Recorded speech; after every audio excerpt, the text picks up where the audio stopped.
The Z to Z Podcast.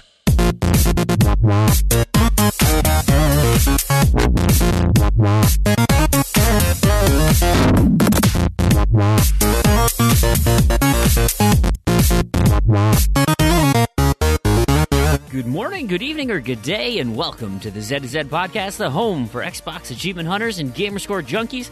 I'm your host, Brandon Fream, and thank you so much for listening. At Z to Z, we love gaming, and in particular, grabbing achievements and gaining gamerscore. We do news, reviews, and interviews. If it's about achievements, we'll unlock it. March is upon us. Well, what's the saying? Comes in like a lie engine and out like a lambent? Something like that. Anyway, busy week in the gaming industry. GDC, the Game Developers Conference, wrapped up. Nintendo Switch launched. And I played Sea of Thieves. I also unveil my thoughts on Microsoft's future for exclusives. We get silly over some game announcements, and there's probably, I'm pretty sure there's going to be some potty humor trickles in here. It happens. You can find show notes for this show, as well as previous shows, on our website, z2z.com. This is episode 64. You can also contact us with questions and comments on Twitter, at Z2Z, ZEDTOZED, over at our forums, forum.z2z.com, or you can email us directly, contact@z2z.com. Today's show is brought to you by the achievement 3x3s, from the game Threes. This is technically already been an achievement sponsor from the standpoint that the Oh Snap achievement from the game originally was done on this segment.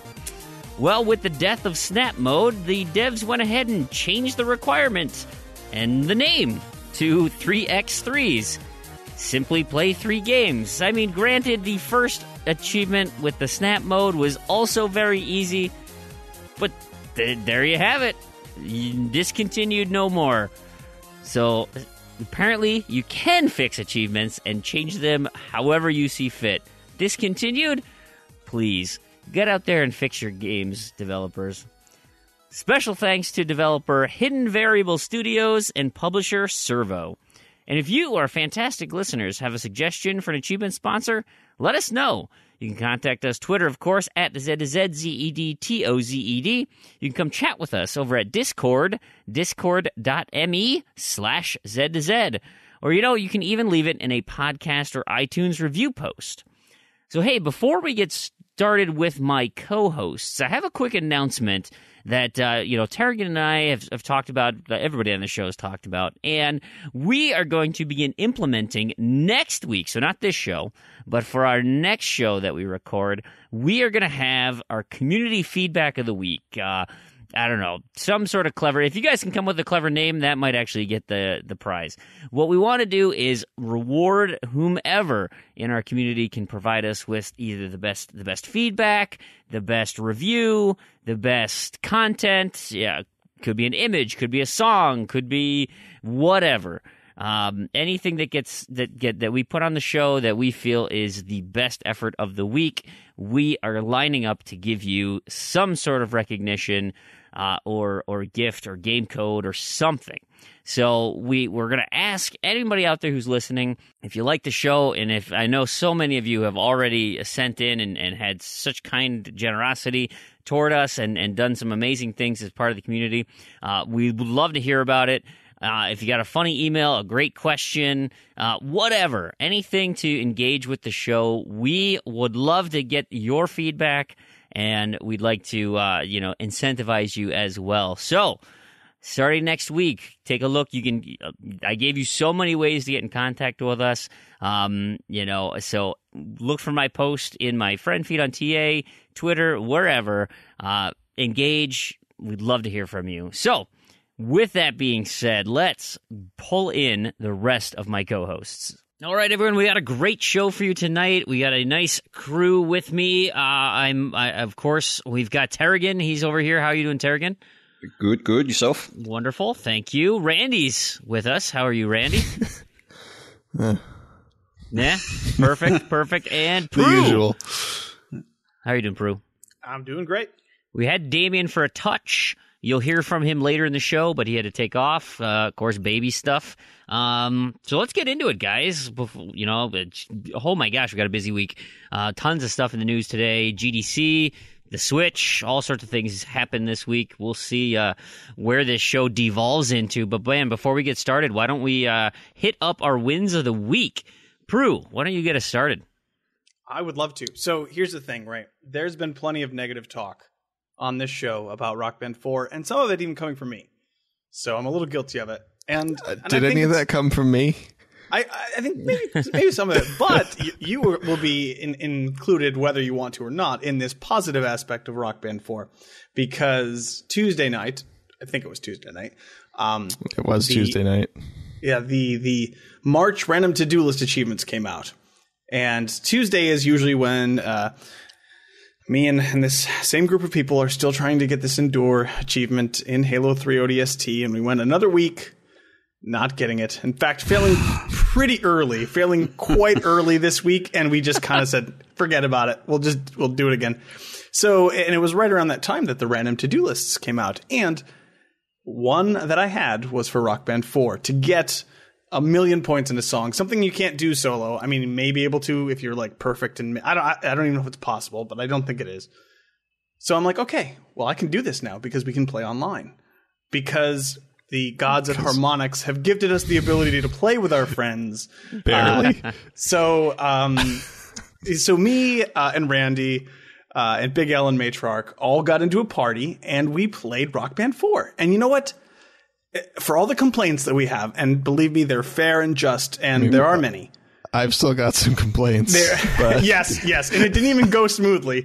Let's just say that we had some troubles getting into a game together. But once we were into the game, man, that core Rock Band experience is so much fun, and like that's what I've been missing for so long. Just with 3 other people, a whole band getting in there, just trying to crank out as many points as you can. These people are pushing you to do the best that you can. You're pushing them, and it's just. Man, it's just that core experience is just so perfect and so great, and it's so rewarding. I love it, and it was so much fun to do it. It still makes me sad. The whole game makes me sad every time I play it. Poop on his dreams. But yeah, I mean, it was like playing Rock Band Online again, even though it was that whole online interface is terrible. Like, once you're in a song, it's fine. But every step of getting into the song, you can't even invite people that are on your friends list. They have to be on your friends list. Yep. You mentioned that. Well, because I assumed when they said friends, they just meant, you have to invite people. It wasn't like you can't matchmake. It was just no matchmaking. But no, it is actually friends only, which is just bizarre to me. I don't know why you would set really something up like that.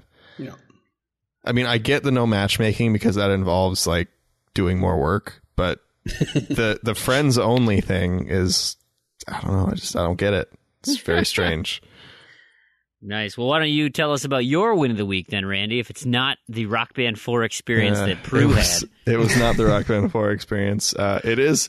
Proulx is part of my win of the week as well, though. We finished up this week all of the GTA Online heists. Oh, nice. And that was quite fun. It was a good accomplishment. We were joined by Fug and another one of my friends, same crew all the way through. So we got a big fat money bonus at the end. Is that why we got all those GTA SE points? It is. And Knobs and Discos, there's some bad news coming up. Bum, bum, bum. It'll keep you in suspense. But yeah, that's the one of the week. It's all done. We did... And all of the online achievements are finished for me as well, which is a nice relief. I'm imported and don't have to worry about it anymore. What's that? That's where the other points came from, too. You guys both dropped those. Oh, yeah. That's where a huge chunk of points came from, because it all popped. Sort of. Like, again, we'll talk about that later. All right. What about you, Tarragon? Well, I didn't really have a lot to talk about, although I suppose I finally finished the 50 50 team death matches in CQC and Elite Dangerous. I've got a group together just working through the multiplayer in that now again. So that was good to get that one out of the way because it's a very painful achievement. But I guess my win of the week really is my random to-do list is actually really awesome and actually looks like it's going to be a lot of fun. And I'm kind of happy with that because I spent a lot of time going and marking a lot of games as not playing that in order to get that going. But my real win of the week, I think, is I have a thread over on the forum where I've been tracking my sort of what additions I've been adding to my game collection and so forth over time and doing stats every month. And that was getting a bit hard to sort of manage and to remember to post in there and put everything on my collection and so forth. So I did what any good developer would do, and I wrote a program to do it for me. So I have something which basically I dump my game collection every month, and I can do a comparison, and I can list out exactly which games and tell exactly how many games I've added since a certain date. And yeah, so since January 1st, I've added 129 games to my collection so far. Goodness gracious. You're slacking. Wow. I know. You're slacking. Come on. How many of those do I get to see? Probably about a third. Probably about a third of those. Because you get some weird ones too. Yeah, I have a number of sort of. I essentially have home console sharing stuff set up with a couple of other people as well, so I kind of get crossovers from that, and there's our review account and so forth, which I went and audited and added from that. So yeah, a lot of that I already had access to, but I kind of just went through and cleaned it up. Also, a lot of those are apps as well, because I went through and did a big sweep over all the Xbox One apps just to work out which ones still worked and which ones didn't. So it's probably about 40 odd from that. Yeah, no, I got those. Yeah, I saw those download. Yeah, you probably for sure. That was a real treat. Yeah, oh, no worries. You just remember you have to change region to the UK and to Germany to get the Amazon versions from there, and you'll need to change to Spain, I think, to get the couple of the Spanish ones. And there's at least one Brazilian one, maybe two. Is there a Telemundo app where I can watch Spanish programming? Yeah. Perfect. Yeah. I was actually watching that the other day.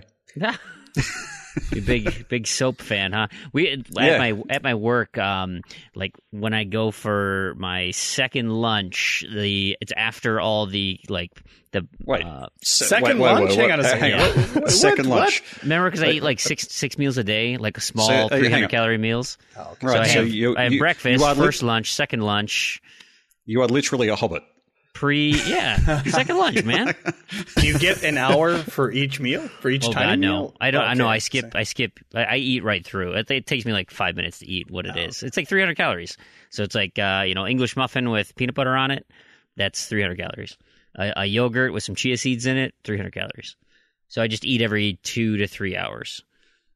Keeps my metabolism going. So anyway, second lunch. I show up in the lunchroom, and it's just after all the people in like the warehouse and the production lines and stuff. And so they turn on their stories, and my wife watches them occasionally and stuff, but they're in Spanish.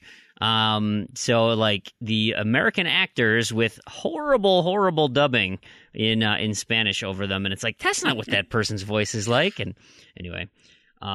So yeah, now I can learn Spanish on my Telemundo app. For me, win of the week is so the end of the month, right? February ended, and I nailed 11 random to-do list achievements last month. Nice. That is my high water mark. Went up from 6, I think, in December. It was a good month for me for that, and I looked at my list this month, and it's difficult. I'm not happy with my list. It got really hard. I did target 7 that I think are kind of in reach, but of course I got Mass Effect breathing down my neck. So I got 1 today, which it was fun waiting for the Sea of Thieves beta to get it going. So I'll talk about that later.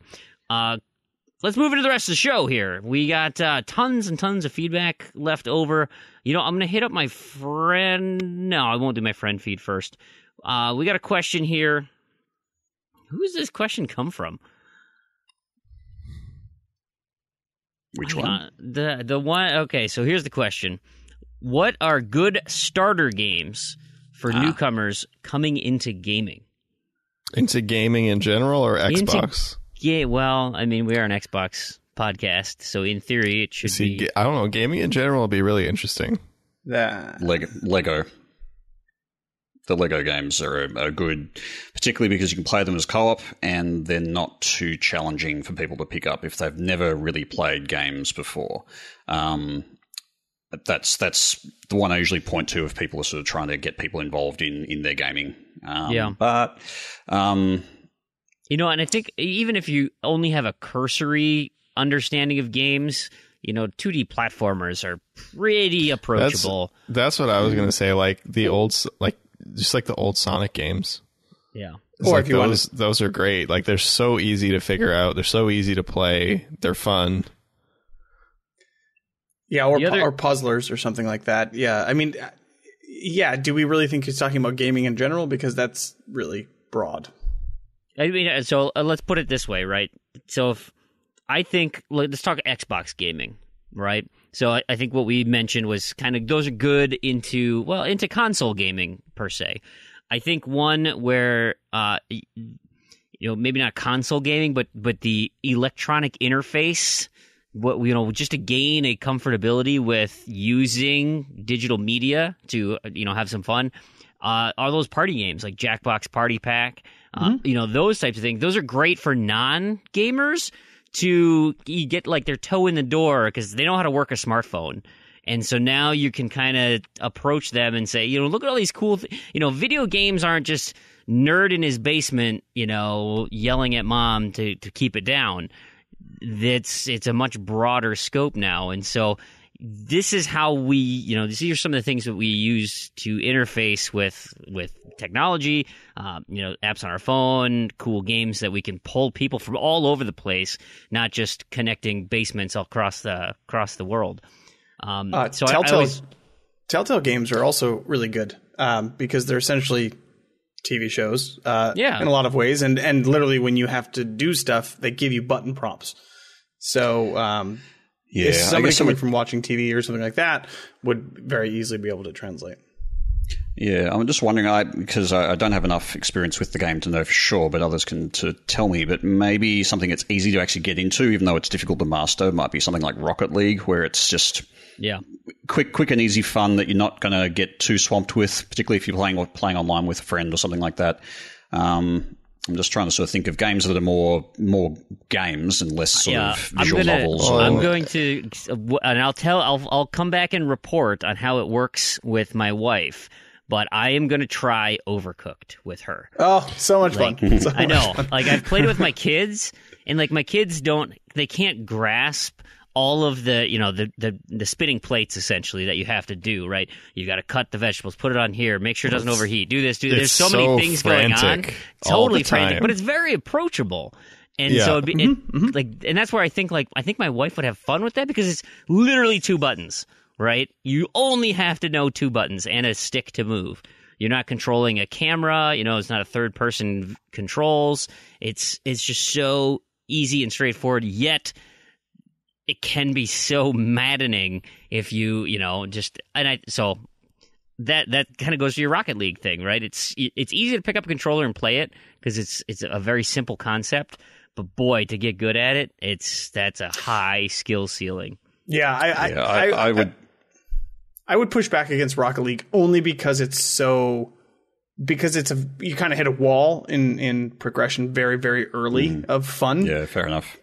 You're going to be figuring out your controls for a while if this is kind of your first game, and you're just not going to have fun with it. You're just going to get frustrated. So yeah, but you can play against bots. Those bots are dumb. You could, but you're not going to get very good against bots.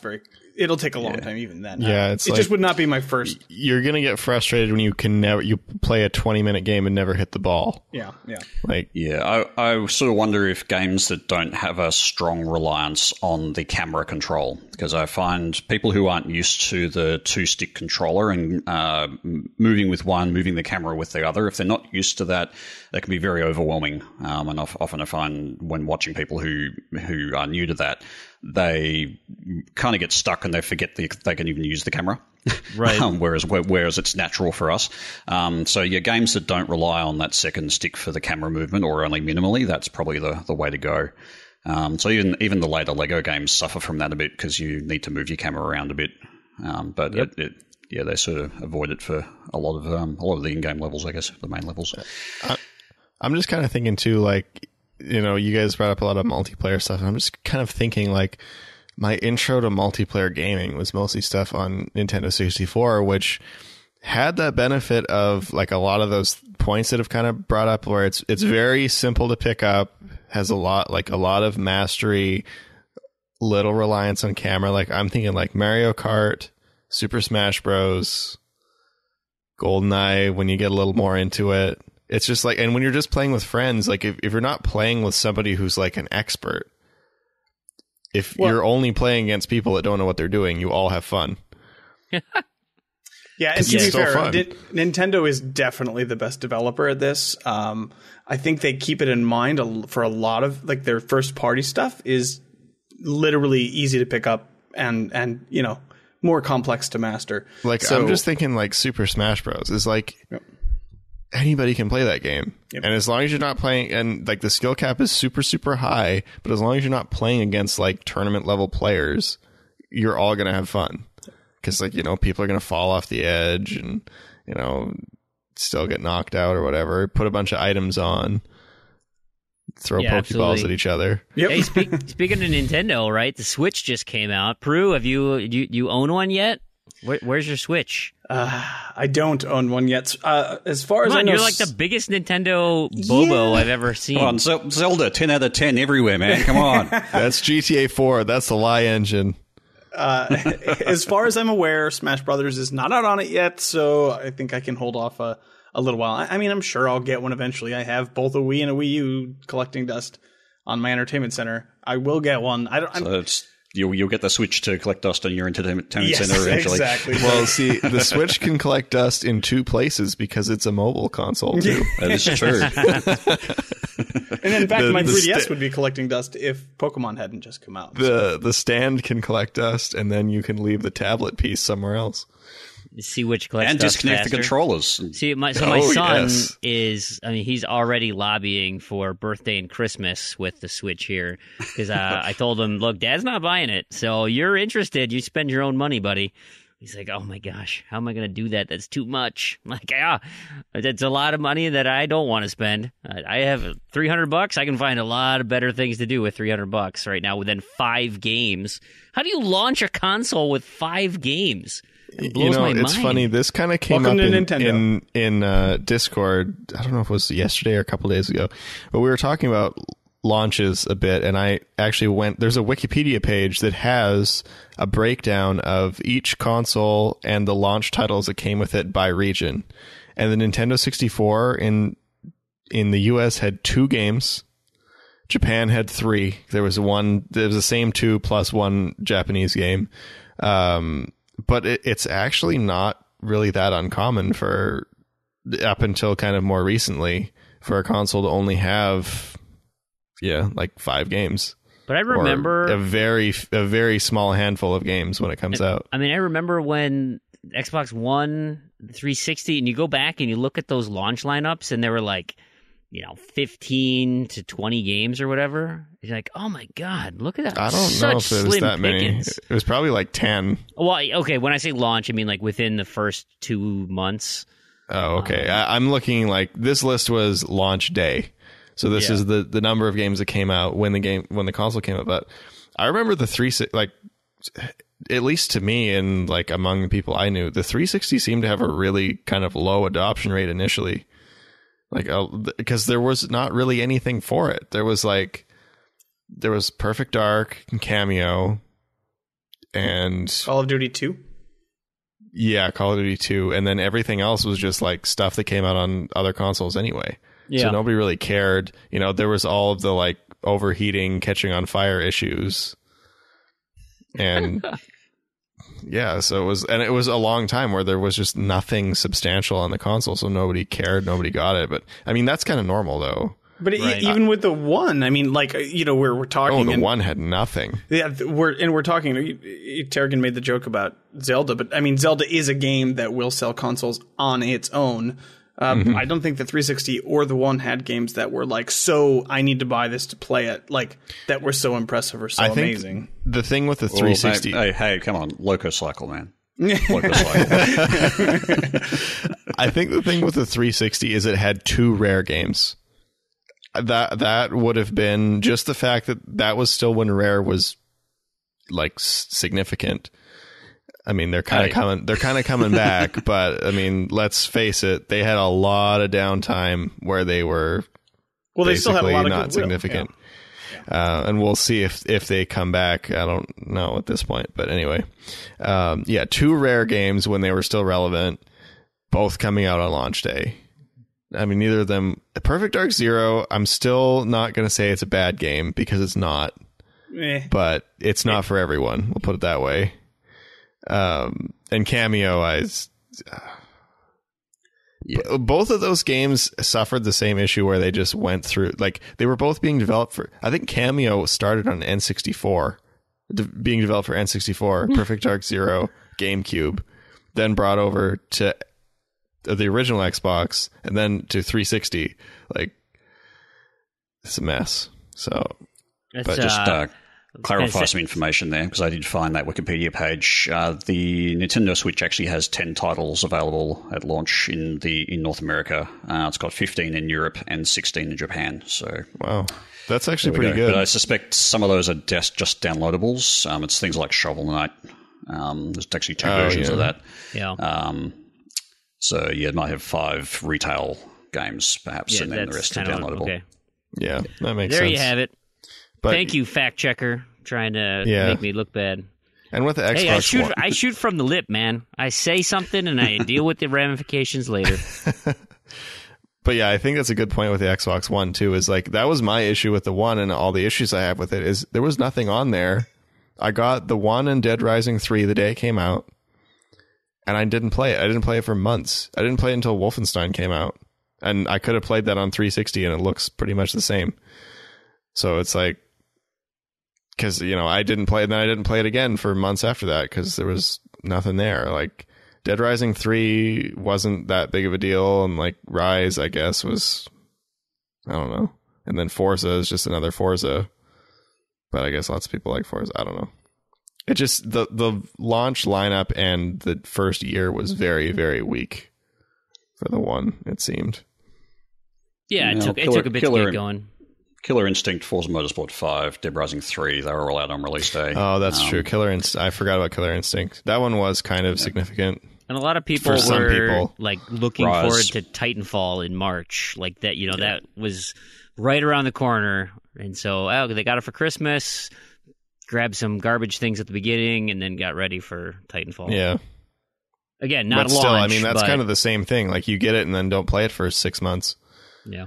Because it was like, that was pretty much what happened. I think Wolfenstein was March too, wasn't it? I took a whole year. I played my 360 with my giant backlog. I didn't need a One. Yeah. I see. I mean, and that was the thing. And then by the time I actually started using it and realizing all these issues, warranty's gone. Too bad. Yeah, I hope that's not a problem. Yeah. That'll teach you for being an early adopter. Yep. Nice. Well, you got that achievement, so I did, and then I got it again. I do still have another card for the achievement. We should keep that away. To me. Yeah, give it to me. There you go. Let's move on a bit here. I got a tweet from Foo Cuddly Poof, and he has found the perfect item that sums up our podcast. His initial tweet was talking about, are we doing another game show? At some point, we are doing another game show. I don't know when, but I have every intention of doing another game show. He says, oh my gosh, I found this. This should help start a conversation or at least sum up the past 2 shows. He has found Jelly Bellies in the flavor of sodas. He has married all of our worlds together. That is your Crystal Pepsi flavor. There's not Crystal Pepsi flavor, but they got Is Grape the licorice Crush, flavor. Orange Crush. There's no salted licorice. Cream soda's in there. Gross. Speaking of dreadful flavors, See, Proulx, we just cream saw soda. Tarragon eat a pure poison. He just Well, that is his black licorice. Put it in the camera, put it in his mouth. Poison. You want to hear pure poison? It is cream soda. What do cream you mean? soda? What? What does not kill me only makes me stronger. Cream soda is so good. What are you talking about? What is wrong with you? Cream like soda cream soda. is good. Everybody at likes polishing cream shoes. soda. That stuff tastes like turpentine. What kind of cream soda are you drinking? Yeah. Have you tried more than one kind? I don't know. They all taste like ball Previous- sweat. No. Creamy soda's No. great, but then again, I like salted licorice, so I'm No, not sure you're my just wrong opinion's about valid. cream soda. I mean, cream soda is he's like Everybody likes cream soda. It's like the second or third best soda flavor. Behind what? I'd have to think about it. Okay. We're going to go to Canada. We're going to get you a pink crush cream soda. That's the good kind. I also want that. I also want to try that. Yeah, I should bring some back. That's, Distribute you guys are them. Unbelievable. Not happening. Hey, so yeah, thank you, Fufu, for sending that in. That's great. Tarragon, you got a response here from Cloud Circus.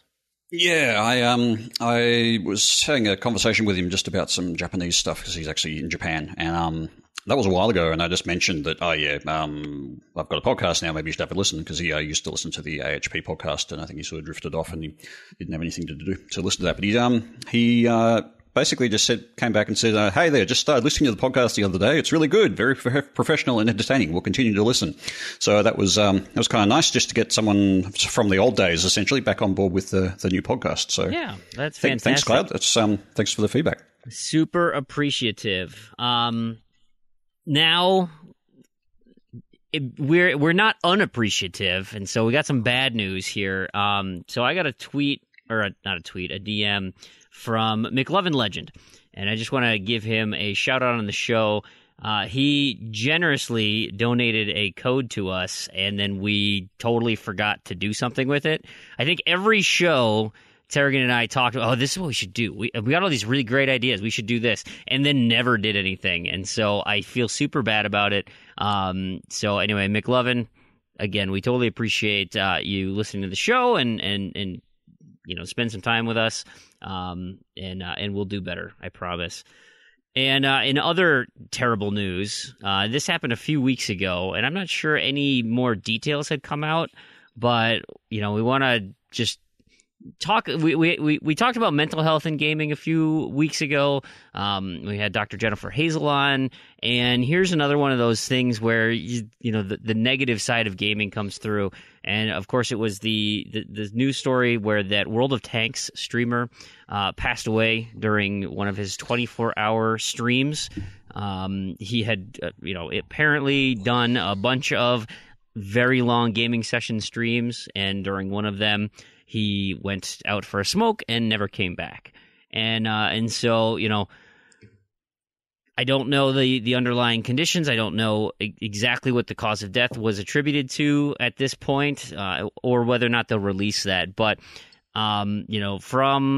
take care of yourselves out there, right? Like, we all love gaming, but don't do things to your body that you cannot recover from.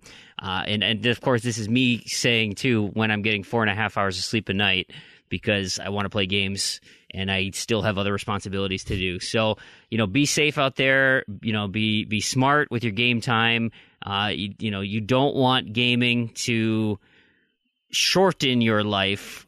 You want it to enhance your life. And so just as a kind of a public service, and of course our condolences go out to his family. I know he had 3 kids, so that's just a terrible story all around.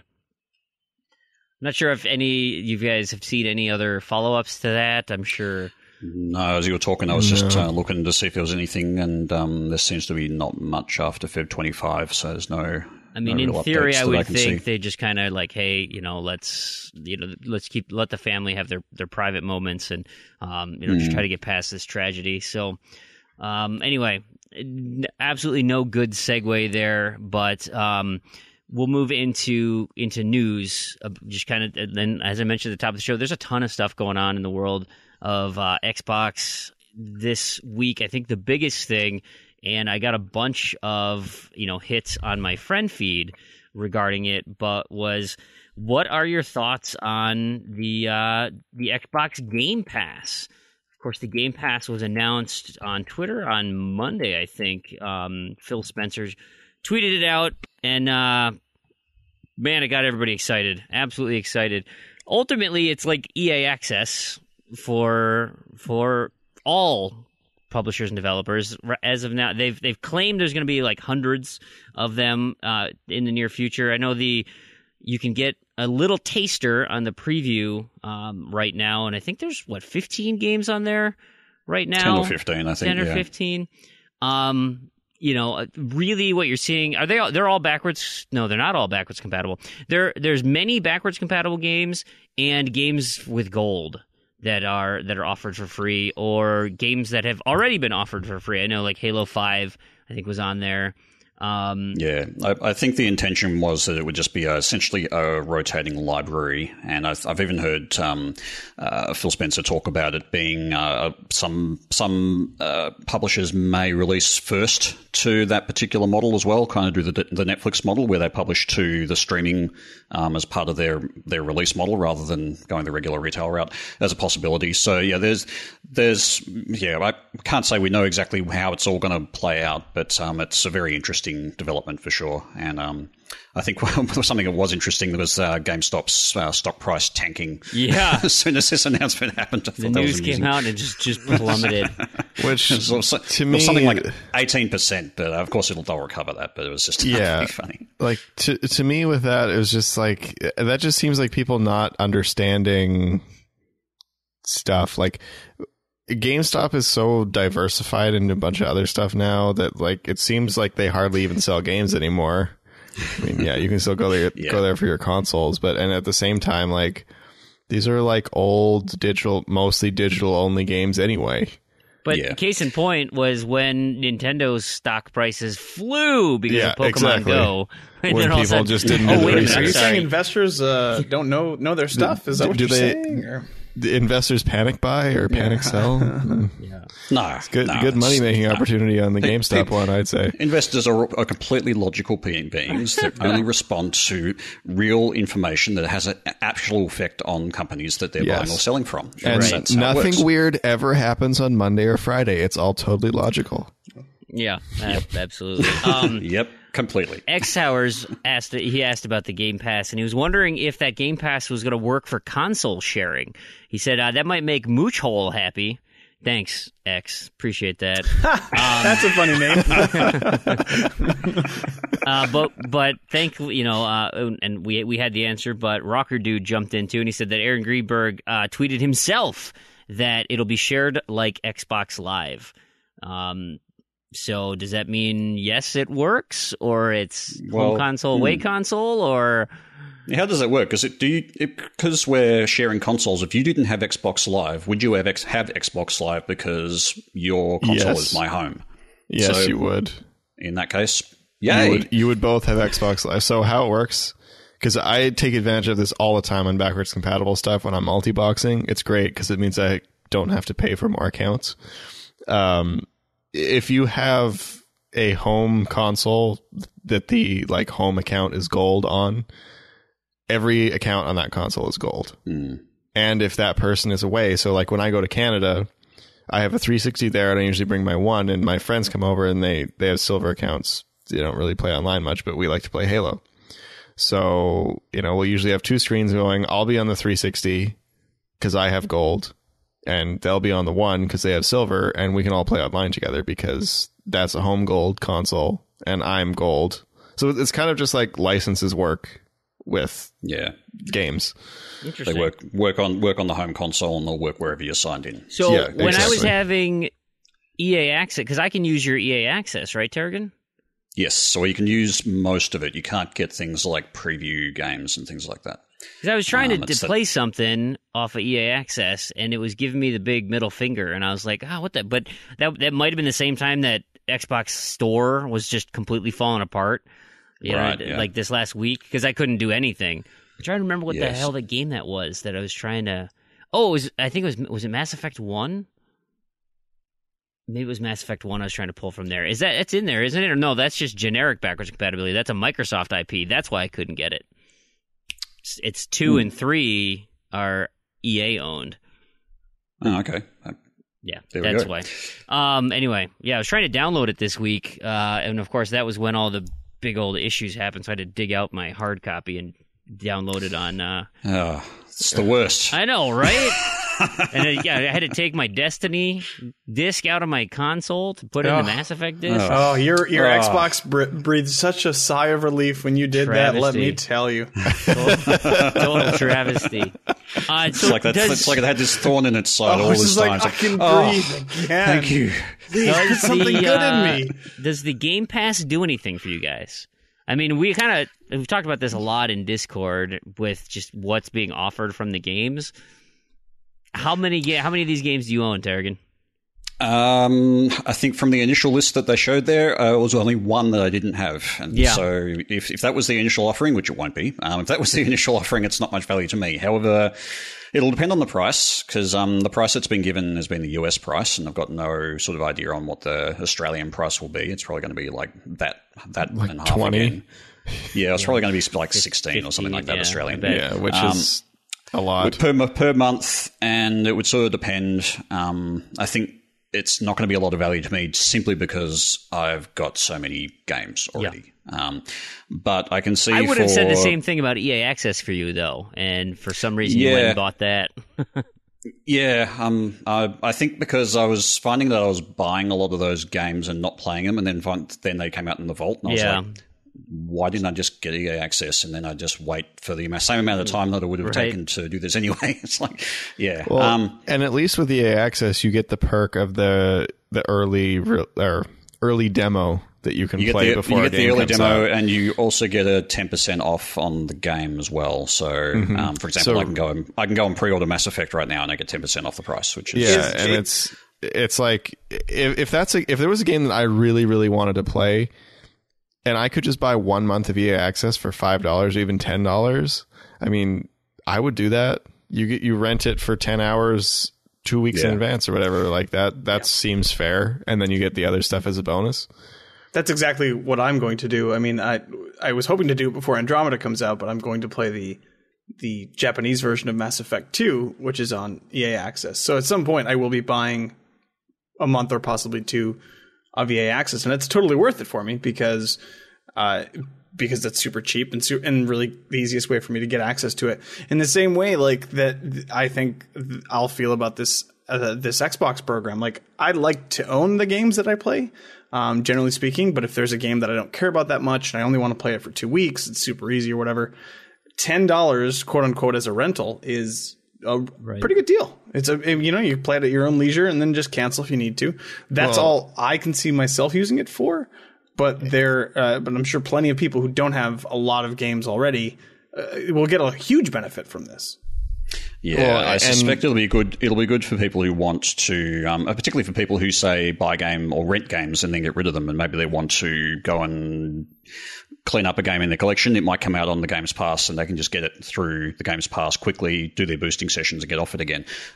It's certainly going to have its value. I'm just not sure it's particularly going to be good for me, but I'm a kind of a unique situation. Yeah. And I would totally agree with that. And just looking at it too, I mean, I remember renting games like when video stores existed. It's in this Stone Age ago. Videos. What is that? That doesn't ring any bells. Sorry. But I mean, it was like $7 or $8 to rent a game for a week. Yeah, even Redbox, it's like $3.50. No, Redbox is even more ridiculous. Obscene. Yeah, it's like because like I think I don't know. There was something I was thinking about renting from Redbox like a year ago, and I was like $3.50 a day. That's ridiculous. I could just buy it on eBay for like the same amount that I would need it for. But yeah, I mean, it's kind of the same situation for me. I think, like I said, I maybe don't own 2 or 3 games in that whole collection. I mean, that's obviously, again, just the initial collection, but I have so many games, and I like to own a physical copy of everything I play, basically, that has one. Yeah. So I think doesn't have a lot of appeal to me. But it comes down to it will appeal to exactly the same people that the EA Access Pass does. Yeah. So, yeah, I can see a lot of people picking this up, and there was a lot of buzz about it and a lot of positive buzz about it. The way I look at it is it makes the initial buy-in to a console so much more palatable when you can say, here's your $250 console, and guess what? For $10, you have 100 games you can play for a month. Try some out, see if there's anything you like. That type of approach, just it makes it so much more palatable. And I would only imagine that you're going to get a lot of free codes in future bundles saying, hey, buy a new console, and guess what? You get a 3-month Xbox Live, Xbox Game Pass, try out a bunch of games for 3 months, get into the ecosystem, get comfortable about using games digitally. This is for all of these new people getting into it, not us clowns who have thousands of games in their backlog and have been playing since 2003, whatever. It's the people who are now getting into it and are understanding what it's like to have a digital library, what it's like to be able to get things on demand, games on demand. These people are used to the tablets, the mobile market. Guess what? Now your home console has effectively a mobile market that you can just download from. And I'm just thinking too, like, I remember getting consoles, like, I think it's probably my original Xbox actually came with 2 games. It came with Forza, that was pretty good, and then Fusion Frenzy, which was like the worst game I've ever played. And I was just, and like, I only had those games for the longest time because I didn't have any money to buy more games. And then, like, just thinking, like, could you imagine on you get your console, you spend all your money on your console, and then, it comes bundled with even a free month of this, and you're like, wow, I got 100 games I can play. Yeah, it's instant game library. Yeah, it's great. It's great. It's great for newcomers. Not great for me, but... Which is interesting because the PlayStation's equivalent of Gold was doing that before games with Gold existed. That was the PlayStation's... PlayStation Plus had their kind of instant game library sort of thing. So I think this kind of trumps it because it's a whole lot more games. So, yeah. And it's really always nice, there. It's not like you have to build it up month over month. It's just like, here's 100. Yep. There you go. I just actually renewed my Xbox Live subscription, and they gave me a month of EA access for free. So I imagine if they do something like that for this service, it'll do tremendous wonders for it. Yeah, or buy a year of gold and really special too is that all these people now can understand the game paralysis when there's so much to play. You've got no idea what to start. I also just want to mention too. Hey, how many of these things how many of these passes do you think they're going to sell come July when Bean Dive happens? Oh, there you go. All of them. And it's just call it the Bean Dive pass. Yeah. It's also important to notice Bean Dive special. To note here that I just wanted to mention Sega Game Channel. 20 years ahead of the curve here, by the way. This is exactly what we're doing. I really right wish now. I could have experienced Sega Game Channel. It was so awesome. It's just like, I can't even imagine that. Like, this is just happening now. Like, I mean, you got Netflix really taking off in the last few years. Now we're moving on to this kind of idea with games. Is like, you're talking like when you couldn't even pick what you were watching on your TV. Yep. Like, you had to, it was just whatever was on. It's like you had Sega Game Channel, you plug your cable in your Sega, and you can play like any game you want. Yep. Awesome. That's amazing. Yeah, well, it's very much ahead of the time, but I guess the market wasn't quite there for it. Yeah. So a little too ahead of their time, unfortunately. I feel like Sega did that with a lot of things, as like with the Dreamcast. Like, it was really ahead of its time, but they didn't use DVDs. So that kind of shot itself in the foot there. But one last thing on the Game Pass, though. The one thing that would really interest me, I know I'm not holding my breath, but it would be really nice, is if it includes DLC for a lot of these games. The overpriced $10 to $15 map pack that takes 30 minutes to complete. Not so sure it will, because there's actually a provision of the Game Pass is that you can buy the games outright for, I think, 10% off or something like that. But also it specifies the DLC is like 5% off or something like that. So that suggests to me that the DLC may not be included. However, you'd argue that if a game is on the Xbox Game Pass, why would you buy it anyway? Because it's already on the Game Pass. Yeah, exactly. So I'm not too sure. We'll have to wait and see.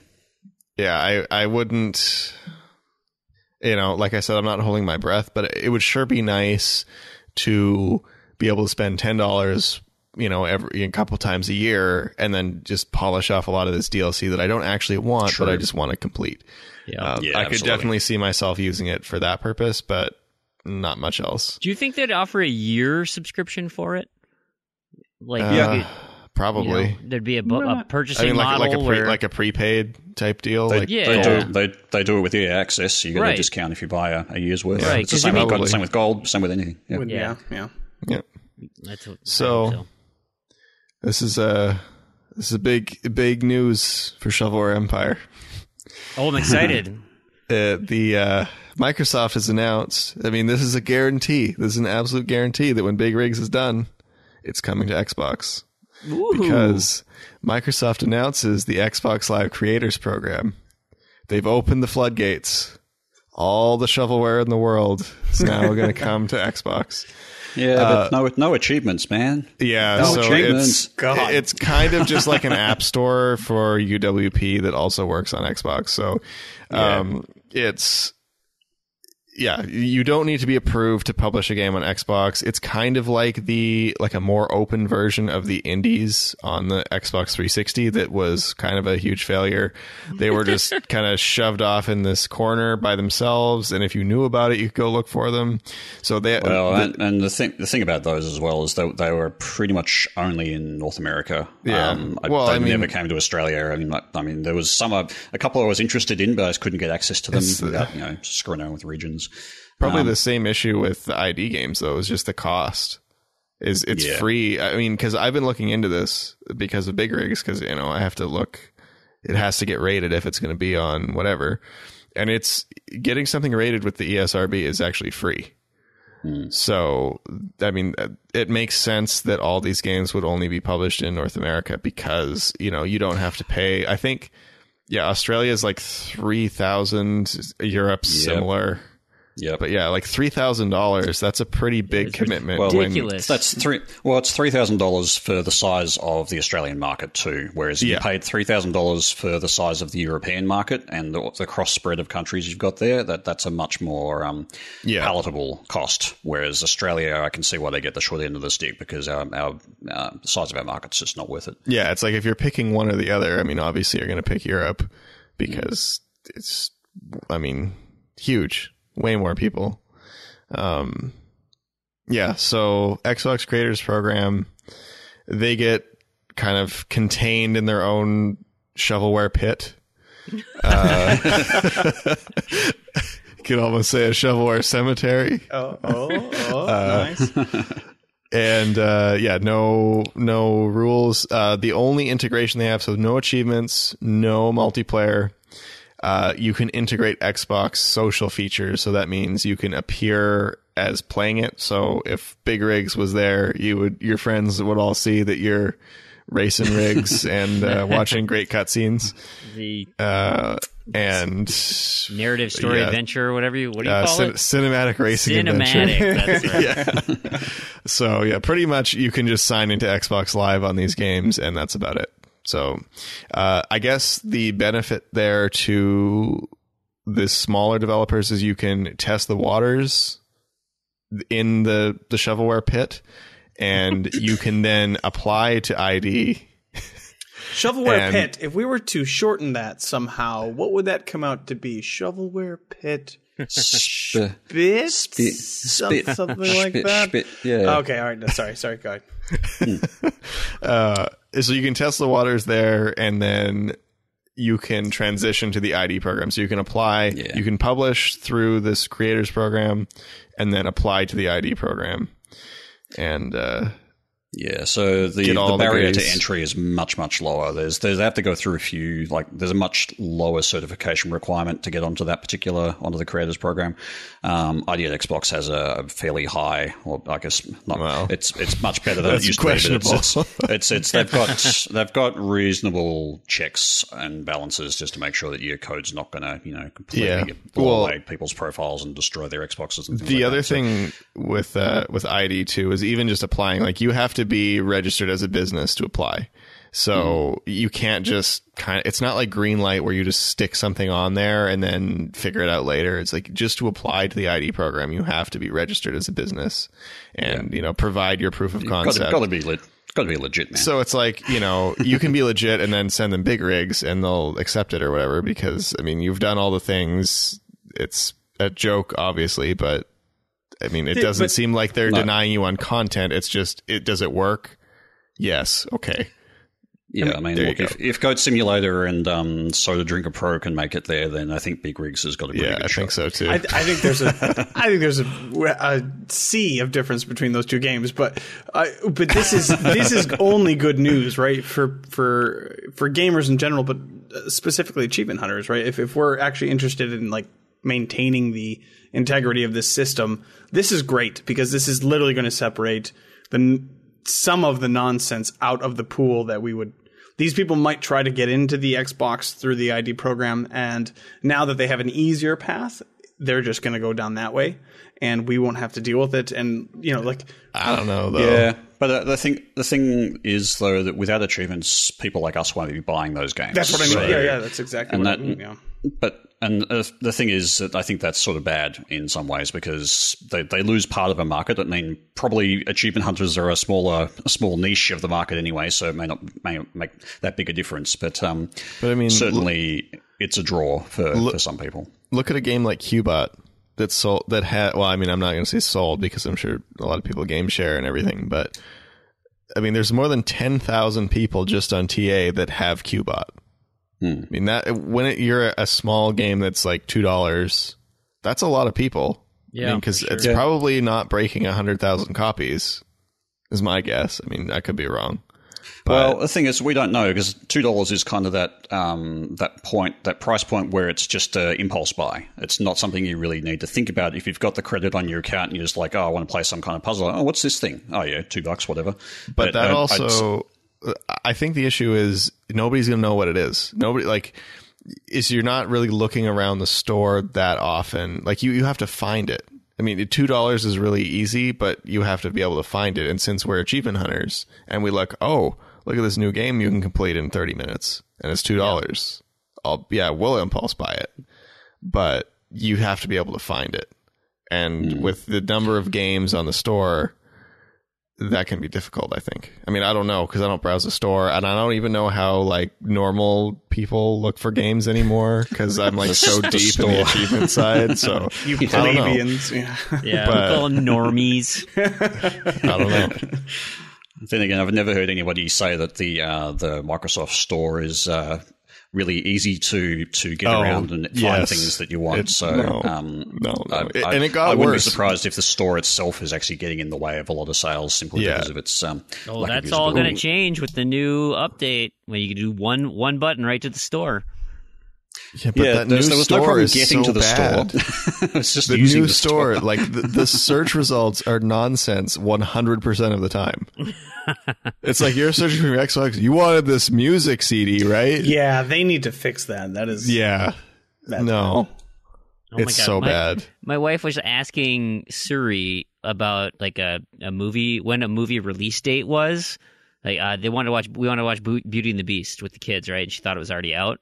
So she asked Suri when it was, and they're like, let me check iTunes for Beauty and the Beast. And I'm like, no, stop going to iTunes. I know it's not in iTunes. I want to hear movie theaters. Yeah, that's your first problem, idiot. Using Siri. Oh, I don't. I don't at all. We won't talk about Apple. This is not an Apple household, despite what phone my wife has. All right, guys. Hey, so all that talk about the game creators program and all that stuff kind of leads me to I'm calling it Fream's hot take because you guys know I'm a little behind on my podcasts, right? And so I am up to the point where Scalebound got canceled. Okay, so that was early January, first week in January. So I'm getting there. So what I'm going to say... spoilers, Fream. Destiny 2 got cancelled too. Yes! You're about 2 weeks behind though. So suck it, Destiny! If this has been talked about, I haven't heard it, this take. But one of the biggest issues was, you cancel Fable, shut down their studio. You cancel Scalebound, you got no exclusive games coming out. And then it's like, where are the AAA games going to come from, these exclusives, right? Because Insomniac's doing their thing, Bethesda, you go through the whole list and like, they're all working on other things. Where's Microsoft's games going to come from? And they haven't even announced anything, right? Yep, you really are just catching up on your podcasts. Yeah, we've been talking about that on this show. Even. Well, anyway. I know we have, but it got me thinking. Okay, I think I know where the games are coming from, and I'm looking at Undead Labs, as the test model for what Microsoft should or is doing. And it's second-party, low-overhead studios. You get a studio like Undead Labs where they have, 30, 40 developers. They come out with a really great game like State of Decay 1, and now I think they have 120, 150 developers now, and they're effectively releasing first-party games, exclusive games for Microsoft. So with kind of this move to take over the indie market, now Microsoft doesn't have to go and find a Naughty Dog and buy a $1 billion company. They can throw a ton of little money, develop these really... Well, but that already happened. And they're not working on... Well, we don't know they're working on Minecraft too. But you can sow your seeds kind of all over the place, see which these games start to... Not recommended, really... by the way. Freem may say that, but they're not recommended by the podcast at all. Yeah, you might get a Proulx. Where these... what? If any of these developers are going to come out with something that's new and exciting, and you help grow them from being really, really small, you don't have to put a lot of money into it, and you can develop that relationship. I mean, I was just listening to an interview with it was on IGN, the IGN Unfiltered, with the ex Naughty Dog Oculus guy. And he was like, we had an awesome relationship with Cerny over at with PlayStation, and that's why Naughty Dog's with PlayStation, is because they had this awesome tiny, these guys just created games for Sony. They grew up together, and all of a sudden now they're coming out with games like Last of Us and Uncharted, all these just amazing Naughty Dog games only for Sony. So why doesn't Microsoft then find, they're doing the Longview game where they who knows, maybe State of Decay 2 turns into some gigantic AAA amazing game. You find the little guys, because there's so many small developers out there. Cultivate those. It's like a farm system. That's where Microsoft games are coming from. Yeah, I think I agree with you. I actually, Phil Spencer was on the main IGN show recently. I think it was like in the last week, and he was just talking about, like, they actually broached the topic of the exclusives and where the development was going to be going. And Phil basically sort of said that when he came into when he came into Xbox. He there was essentially a lot of, not so much cleanup work, but there was a lot of things that needed to be that weren't on the right track as far as he was concerned. And so a lot of what's been going on has been basically just putting things right and getting things in the right direction, as far as he's concerned. So there is a long game there. There is a long view. And I certainly, I'm sure that we don't see everything that's going on behind the scenes, but I think a lot of the things that we are seeing with the shutdown of Scalebound and Fable and those sort of things is basically projects that just weren't working and needed to be shuttered, and just those resources then can be pulled out of that and put into things that will work. And so, a lot of the things like so shutting down Project Spark and those other little sort of studios and things like that, they just weren't going anywhere, and those resources could be better spent somewhere else. So the question really is, where are those resources going now that they've been pulled from those places? Because we don't know. We haven't seen where they're going yet. And I think, too, from a standpoint of being able to keep things under wraps, is you can manage what comes out to the media via these small channels. You have much, much better control when you're only dealing with 20 people in one studio. Like, they don't need to go out to IGN and say, hey, what are you working on, Bethesda? Todd Howard isn't all over saying, oh my God, I got 7 teams and this is what we're doing. Like, you've got this small little studio, they're making a tiny little game, and they, Microsoft probably has it in their clause to say, hey, listen, we're going to put a ton of marketing money behind you. If you screw this up, you're out. Right? I mean, they could play hardball like that if they wanted, but it's just so easy, much easier to control that. And, hey, here's a dev kit for a Scorpio. Why don't you guys develop an exclusive game for launch for us, and just have it ready for October or whenever it's and then or give me a demo in June.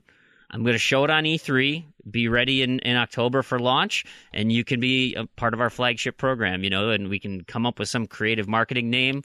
The Scorpio, it's an arachnid, right? So the 8 legs of the Scorpio, and you've got the 8 pillars of the new Xbox branding. I don't know, whatever.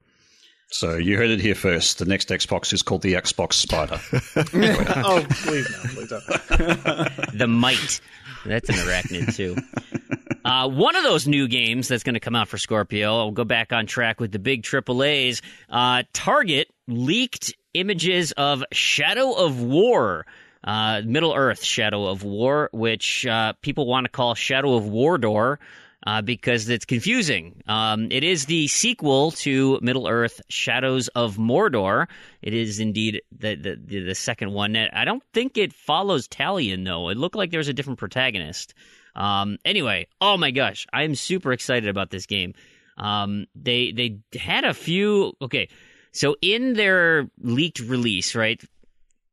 Then all of a sudden, the writing's on the wall, and WB's like, oh, crap, thanks, Target. Here's the release trailer, everybody! And they send it out. But you can buy the gold edition, okay? And this is what the gold edition entails. Typically, it's everything that you're going to want. Slaughter Tribe Nemesis expansion. Cool, like the Nemesis system. Obviously, that's coming back. Outlaw Tribe Nemesis expansion. All right, so 2 Nemesis. That's kind of confusing. I wonder what that means. The Blade of Galadriel story expansion. Okay, 1 DLC. Desolation of Mordor story expansion. 2 DLCs, just like the first game. Gold War Chest, over $125 worth of value. And then it talks a little bit about what these Nemesis expansions include: new Orc tribe featuring new enemies, followers, missions, abilities, weapons, fortress and wilderness updates, and a mythic gear set. You're gonna be able to get weird armor sets and stuff. Is this gonna be a loot game now?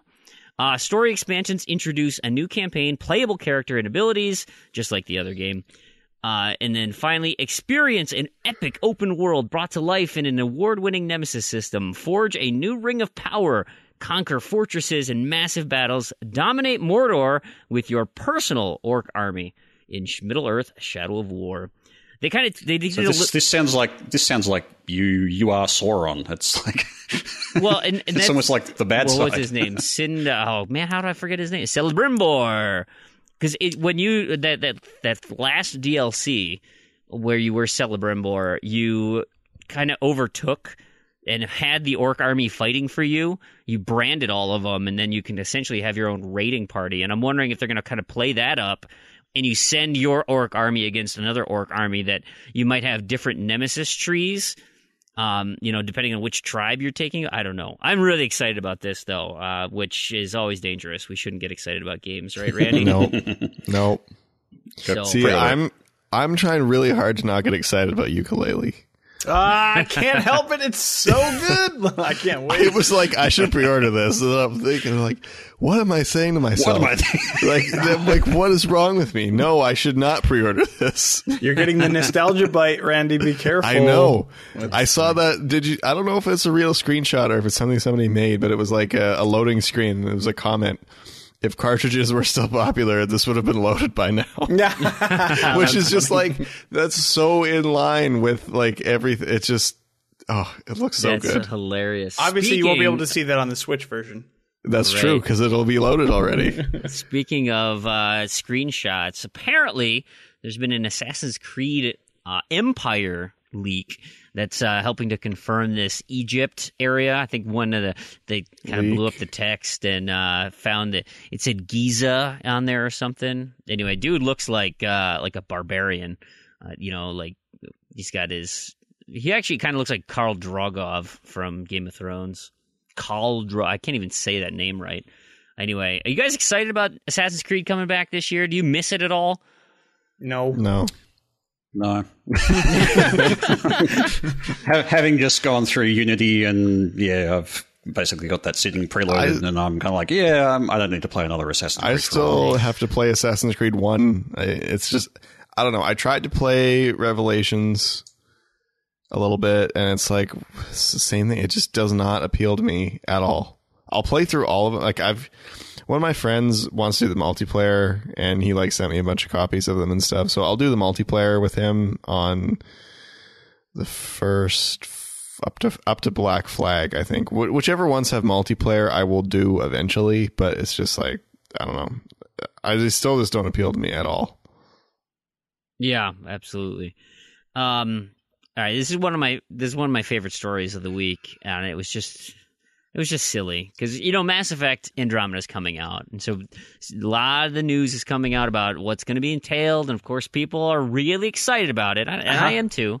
I think it looks pretty good, but it naturally came to the conversation of the romance options, and one of the female Twitter followers was talking about if she likes the game, and she says, "Oh, I'm also," she tweeted this to Aaron Flynn, the creative director.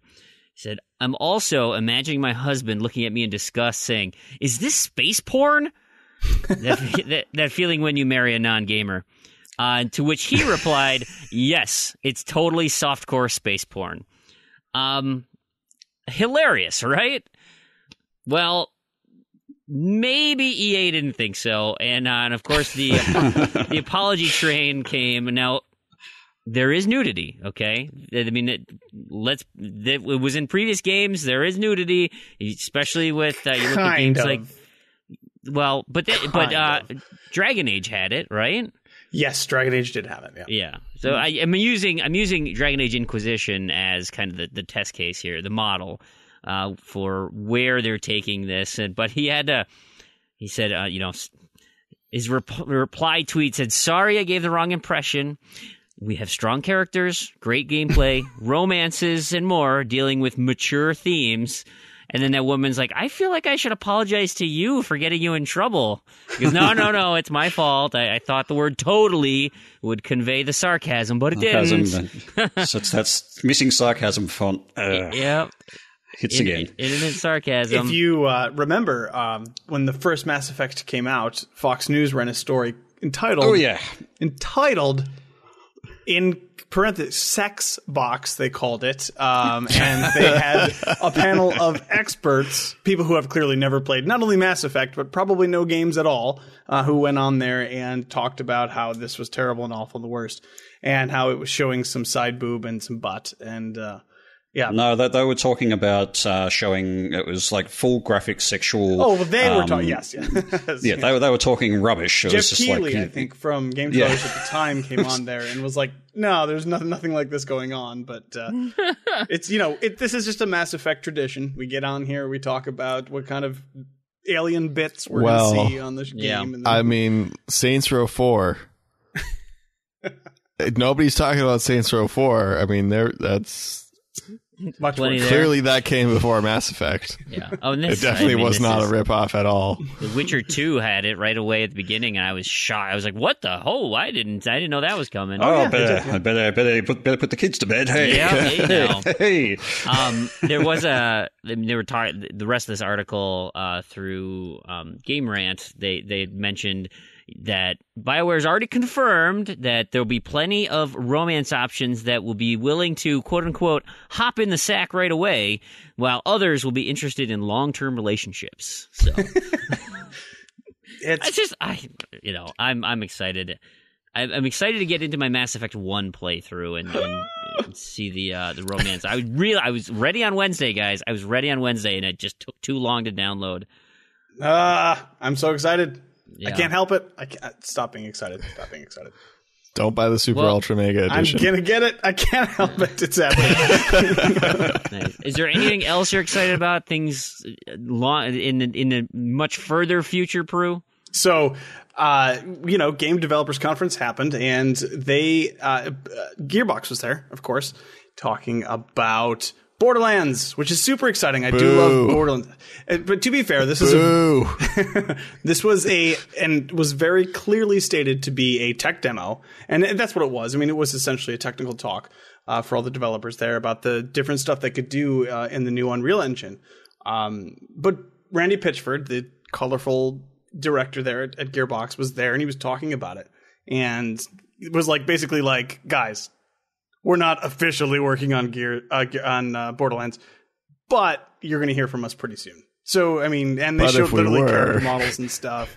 And yeah, so basically something we already all knew is officially officially confirmed, but they did show some art assets from Borderlands 3. So that's super exciting. So we're talking about Half-Life here, aren't we? Yes. Yeah. Right. Okay. Just checking. Oh, fantastic. All right, so Randy. Well, speaking of old games, no, that's not old games. Well, it is an old game, kind of. Yours is an old game. Borderlands 3 isn't an old game. Oh, okay, yeah. Another game that is showing off the Unreal Engine at GDC is the new System Shock remaster. So I've been playing System Shock. I played System Shock again this week, and I'm seeing more and more similarities to BioShock. I mean, I thought System Shock came out in like 98 or 97 or something. It came out in 94, which is, I mean, it's clunky and it's dated, but that's pretty impressive given that it was originally released on floppy disks. So I got to my first equivalent of a Vita chamber, which has made the game much easier. Because as far as I can tell, there's no penalty for dying. So I just kind of keep just running out and hitting things with a pipe, and eventually they die, and then I just run back and hit the next thing with a pipe. But anyway, off of that, they have moved. So originally, the System Shock remaster being done by Night Dive was on the Unity engine, and they were kind of playing around with it, and were like, I don't know if it's going to work. It's taking too long. So they did a little test in Unreal 4 and showed some footage, and it looks gorgeous, even though it's like still super early. So that's pretty cool.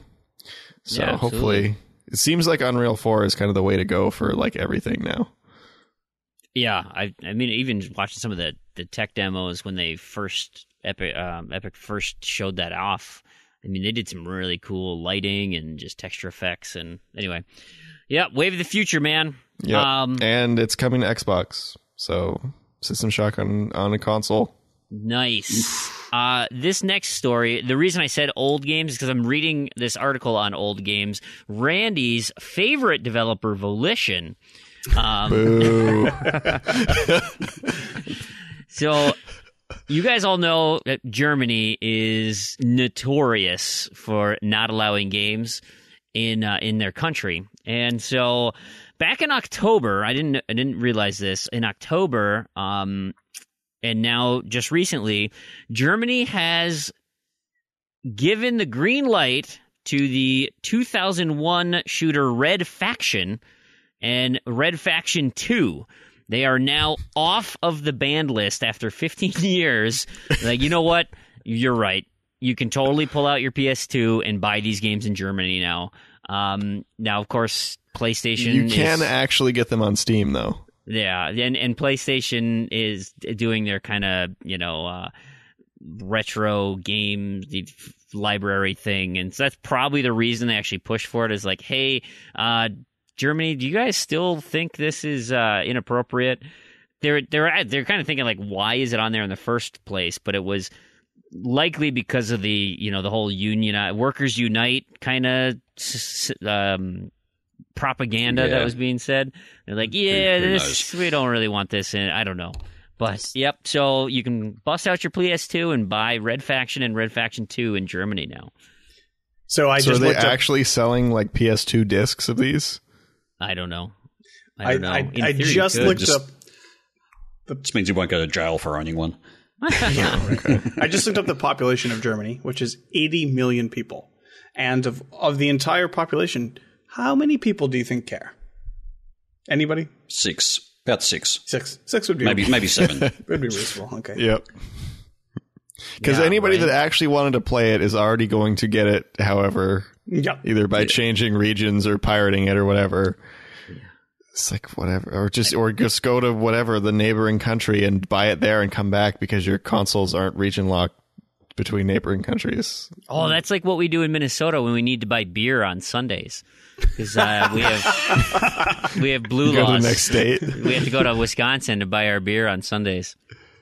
Until now, Wow. Governor's going to sign it. We're open up our doors on Sundays. And everything is going to collapse.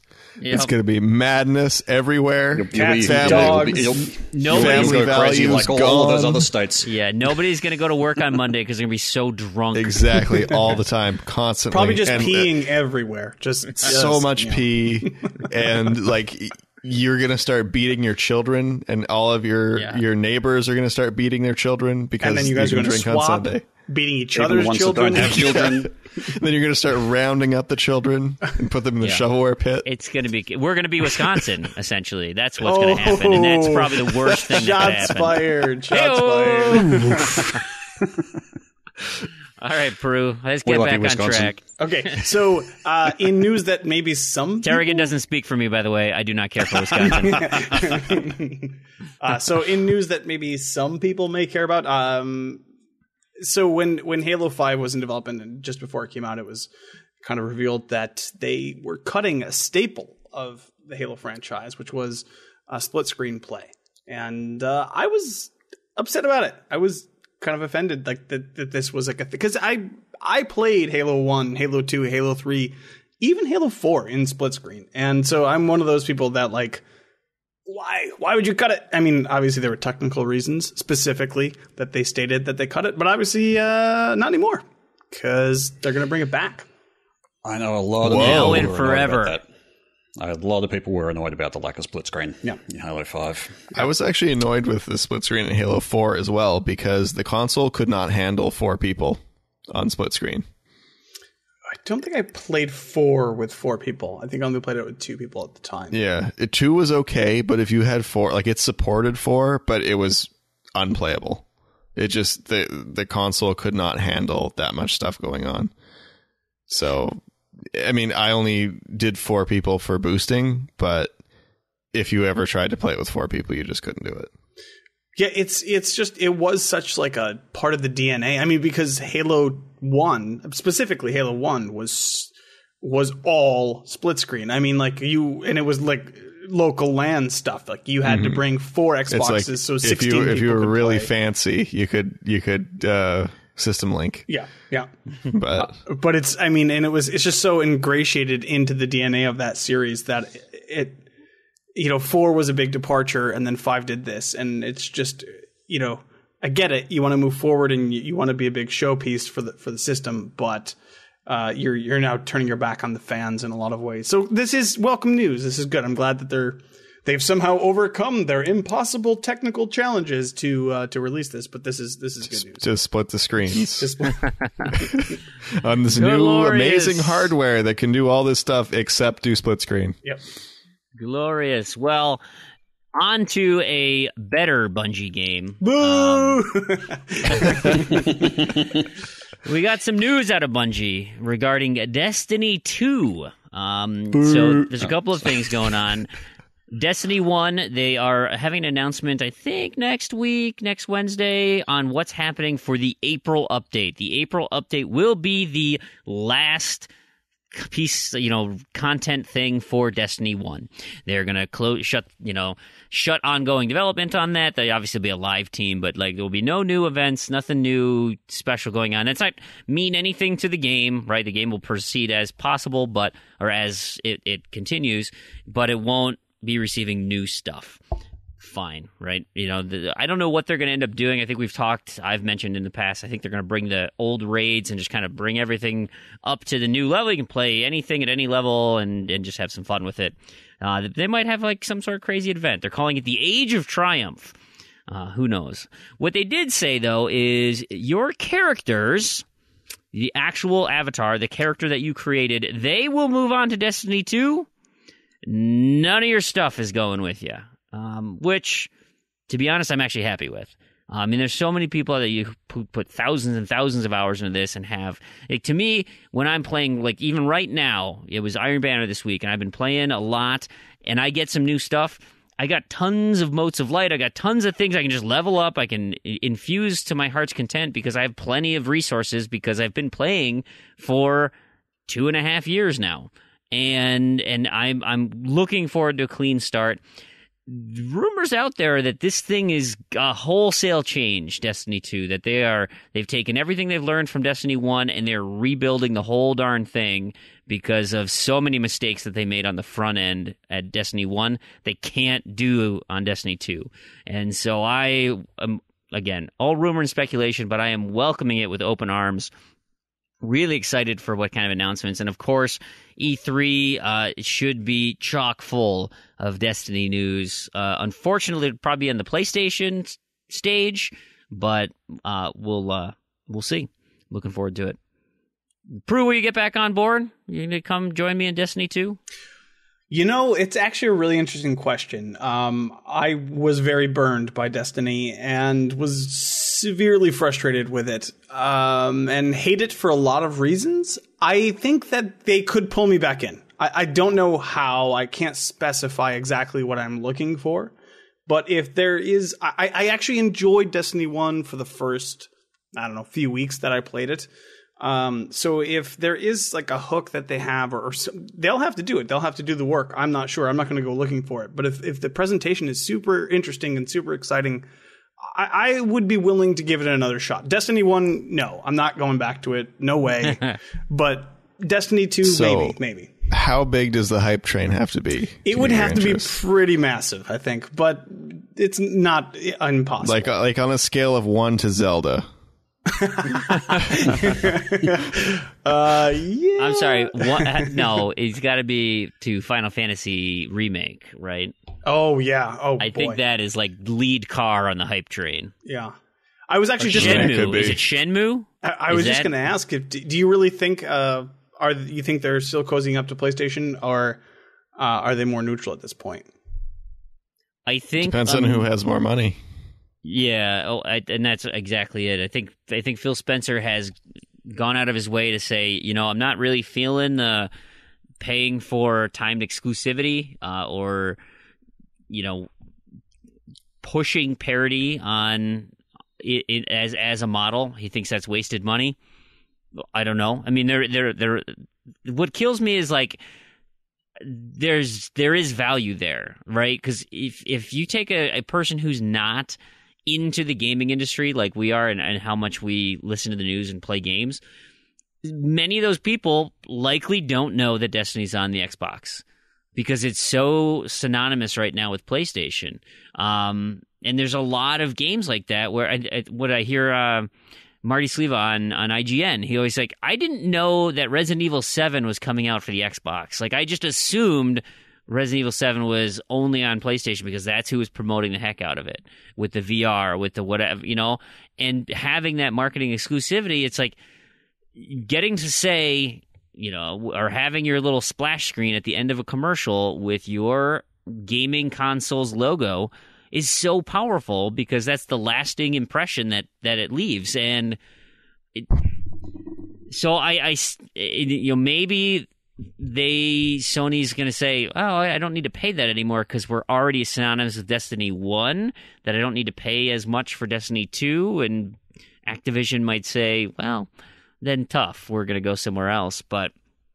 Or on the flip side, they might just say, you know what, we're actually going to kind of want to do our promotion on the Scorpio because it's a better gaming system and it's going to look a lot better. So we're gonna go on their stage. That might happen too, to be honest. Yeah, possibly. I mean, Bungie would never turn their backs on their old fans and stick their middle finger up and go to a different platform and support that one. Right. So I can't see that Bungie would ever move away from PlayStation in that way and come to Xbox. That would never happen. Just not in their DNA, right? Bungie, not, no. Like Rare, is a very different company now than what most people think of. Well, you heard it here first. Destiny 2, Switch exclusive. Ah, nice. That would switch. That would be nice. Yeah. They're burning all the bridges. See ya Xbox, see ya Sony, Nintendo for life. Oh yeah, we've always been Nintendo. Finally getting treated right. So now somebody who's not getting treated right are all the Xbox drummers in Rock Band. So PDP, Yeah. the company that makes like really, really low end controllers. So Harmonix was like worse than Mad Catz? Yeah. That's shocking. I think I don't know. They're like the cheapest controllers you can buy. Are they made out of like tongue depressors and I band-aids? think they do like the afterglow or something, or like I was going to say ew too. or like They're not used band-aids. Why does it have to be all medical that's all right equipment though? That's still gross. or like candy something. I don't know. They're really cheap.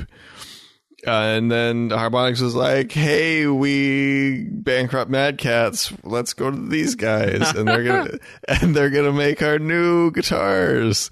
And none of them worked, and none of the drums worked. And then they made these adapters that also didn't work, and then they just stopped manufacturing them and stopped filling orders. So basically, everything PDP made did not work. Well, I mean, some of them did, but it was a disaster. And especially the drums. The drums were like, I don't know if any of them worked. Like it was just an absolute failure. Yeah, I think the thing that I linked as well was talking specifically about the adapters for the real, like for MIDI drums, for like the ion sets and things like that. So it is. I just wanted to background on how incompetent PDP is in this situation. So yeah, like I remember when the new band kits came out, people were like having reports of like, I don't know if the necks were like coming apart or something, or they had like looked underneath, but like there was just glue underneath all of the buttons. Band-aids, I'm telling you. And just stuff, crazy stuff like this. And yeah, the drums just didn't work. And yeah, then these adapters, so they were like delayed. They weren't shipping out. And like you said, they're the adapters to use I don't know if you plug a MIDI Pro adapter into it or if you connect your MIDI drums directly to it or how it works. But basically what it is so you can use your electronic drum kit with Rock Band. And because, I mean, there's ways to do it, but they're very roundabout and they do not support Pro. So Pro drums are tough because you have to have the stupid little symbols on the stock kit and stuff. So people don't want to do that. So then they sent a few out, I guess, and none of them worked. And then they just discontinued it and didn't fill orders and all this. So some angry people, rightfully angry as they should be, because Harmonix is bad and Rock Band 4 is bad, went onto Reddit. And to be fair, getting hardware right in mass production like that is hard. It's hard to do it right. It is. If only they had 3 or 4 games to do it right before. I was going to say they should have some kind of knowledge and connections from their big company days, you would hope. You would hope, but I guess they sort of lost a lot of that because they went off and did another game based around the Disney franchise and Kinect, and then got screwed by Microsoft when Microsoft said, the Kinect's kind of optional now. I hope it's no big, right? Like, no big. That's not going to be a problem, is it? Well, and they also kind of burned their bridges with Mad Catz too, which I think was a big thing. Yeah, and Red Octane was, well linked with Activision and whatever Guitar Hero was doing by that time. So Harmonix have never actually done their own hardware. It's worth pointing out they've always paired, or when they have, it hasn't been great. They've paired with other makers like Red Octane or with Mad Catz. Actually, the Mad Catz era of hardware was actually quite good. I think every guitar they made was good. The drums they made were solid. And it's kind of a shame that they just really it was them being overambitious, making too much, and then Mad Catz got stuck with this huge inventory of Rock Band stuff that they couldn't sell and had to sell for nothing. So you try to tell me that giant peripherals and sitting in warehouses, that's not a good business model? Hey, sir, you take that back and tell that to 2009, because it was working fantastic back then. So anyway, Reddit got in touch. It worked really well for that Steel Battalion game too. Somebody just posted a picture of that on Reddit, I think. I don't remember what was it, Reddit? I posted a picture of it in Discord. Yeah, I just came across it. And it's like the biggest. It was the biggest game box in history still, and this is a huge thing with like 2 joysticks and pedals and this whole sit down kind of thing. It's like it's massive. Just a box HOTAS. There's like there's two games that use it. It's just this massive thing for the original Xbox. Yeah. It was crazy. Well, and it was the interesting thing with that too is it's like the most expensive game on the original Xbox. I think even the game itself, maybe not. I don't know, but yeah, it's like I'm pretty sure those usually go for like more than $1,000. Yeah, I bet. Oh, it's just they're obscene. Really cool. I'd love to have one in my collection, but huge. But anyway, to finish this up, some people on Reddit got in touch with Major Nelson, who is going to talk to the third-party hardware team. Oh, jeez. That's going to talk to PDP. So we'll see how that goes. But maybe PDP will be like Detel. So did Larry actually respond on that Reddit post? Yeah, he did. See that? Yeah. Okay. Yeah. So is there like a petition that we can sign? How do we get him on board? He was basically what the post was asking was saying like, look, we got screwed big time with this. You've helped us. What was this with support for something kind of like the old for some kind of legacy something? You know, can you work with PDP and see or work with Harmonix and get just legacy support for the original MIDI Pro adapter? So you can just plug it in and have it work. And he's basically saying, no, but, you know, I can talk to my people and tell them to be like, hey, PDP, get it together or whatever, I guess. Or you're not allowed to make stuff anymore because it sucks. Then there'll be Datel unlicensed. You got to update your controller so it can connect to your Xbox. Major Nelson, Lord of the Dongle. Yeah. And there's the title. There's the title. Yeah, I think so. We should tweet it to him. Yeah, absolutely. Hey, let's move into what we've been playing this past week. All right, so what have we been playing this week, Tarragon? I don't think we've heard from you in a little bit. So why don't you regale us with your amazing week of Elite Dangerous? Well, I played some Elite. Oh, great! Really? That's shocking. Yeah, I know, right? Yes, and I won't go into too much there. Although the Elite's 2.3, the new patch for that, is just gone into beta on PC, so they're announcing a lot of really cool, interesting stuff about that. Particularly in-game avatars. They've got a full avatar creator now, and so you can actually see your pilot and how they look and all that sort of stuff, and it looks really, really snazzy. Was it that video of the... Who is that dude in your video? Is that you? No, that was just somebody's random. Like that is somebody's created pilot, and because they've added a whole new camera suite as well, so you can basically just do a camera view inside the cockpit. And so somebody recorded it, and it was just the idle animations. So the ship was blowing up around him, and the guy was just there. Yep. This is all good. Yeah, I don't care. That's funny. This is fine. This is fine. I was going to say that this is fine. Yeah. And that even made the Elite Dangerous newsletter this week, which was pretty amusing. That's hilarious. Yeah, that's funny. So yeah, the lots of exciting stuff coming out of that. So I can't wait until the new patch drops. Other stuff, looking at my random to-do list, surprise, surprise, Batman Arkham City came up, one of the achievements in that, which was actually a bit of a way in. You've got to dig through and do a lot of the Riddler stuff. So I've been basically digging through that and doing a lot of the Riddler stuff to try and get to that achievement. So that's going to be my first one. Interestingly enough, Mass Effect 2, the achievement for completing the game and starting over, came up. Or importing your Mass Effect 1 save. And guess who's deleted all of the Mass Effect 1 stuff? Oh, Why would you this guy ever delete Mass Effect 1 stuff?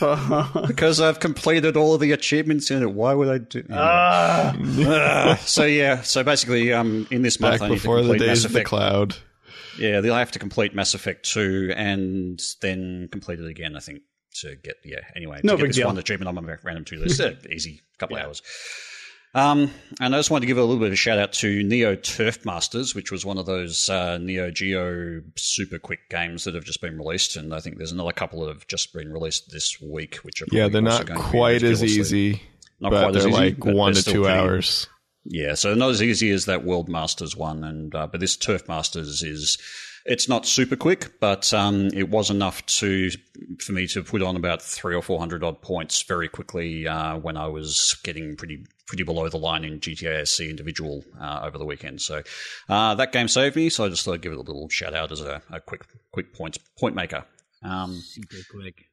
Yeah. Other than that, I did play a lot of random games just because it was the end of the month to basically get the gamer tag challenge done, and also the Poland with Love one. So yeah, I've been playing a lot of random stuff, but I won't go through it all because it's basically play it all for one achievement and then forget about it. So not much to mention there. Randy, what have you been doing? Well, I finished off Gimme 5. That's my macros. Highly recommend macroing. Yeah. It was nice.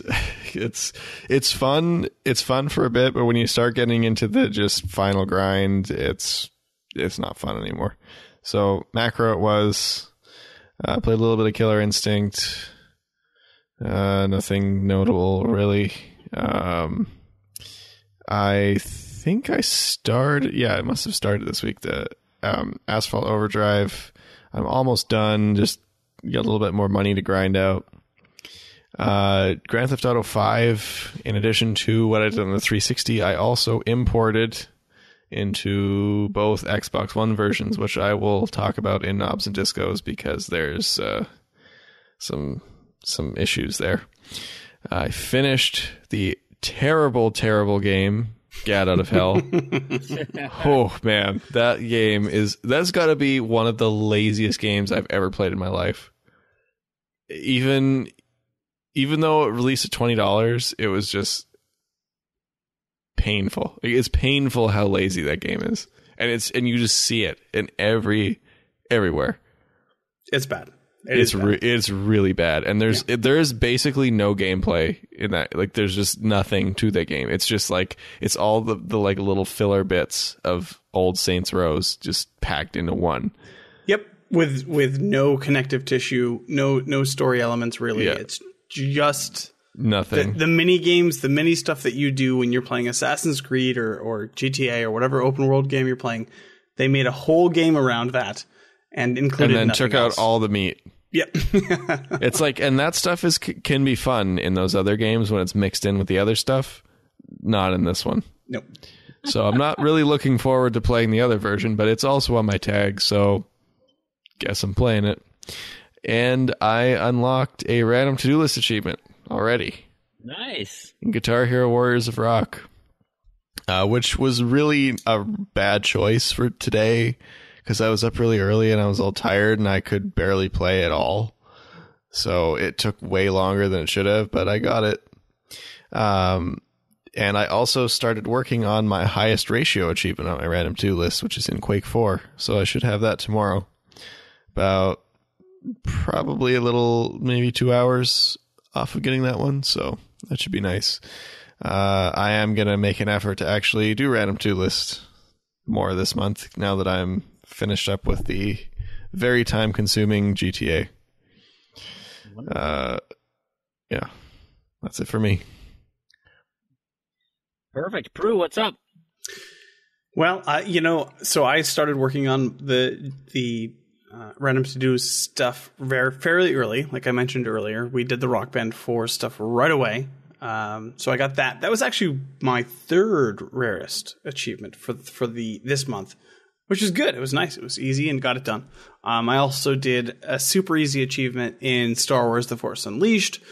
Got that done real quick. Tropico 3, Crimson Dragon. Oh, actually, let me just real quick about Crimson Dragon. I got the achievement where you have to yell at Connect to go through the menus in this game.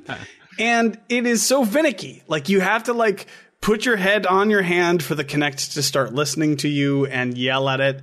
By the way, crewmate thought this was the stupidest thing in the whole world because he was in the other room and I'm like, he's not wrong. Yeah, like he's in the other room and I'm like, Dragon Shop. Inventory. I'm yelling at the stupid. Meanwhile, you have your hand on your head. My hand on my head. I'm trying to adjust, getting close enough where the Connect can see where my hand is. It was the worst. Anyways, I got that achievement. It wasn't that hard, but it's very finicky. I also got to a DJ Hero 2 achievement. No big deal. So that's just random stuff I've been working on for Random to Do. Of course, most of my time has been spent on GTA 5, as we've already mentioned, as well as GAT, which I'm this close to finishing. Hey, I just noticed GTA and GAT have the same letters. They do. They do indeed. Yeah, it is weird that I've been working on that, but Saints Row 5 confirmed. That's actually called Agents of Mayhem, and I'm glad they removed Saints Row from the name, so I don't have to play it. Other than that, just stuff I've been generally working on, which I'm really close to the end of the Game of Thrones Telltale game.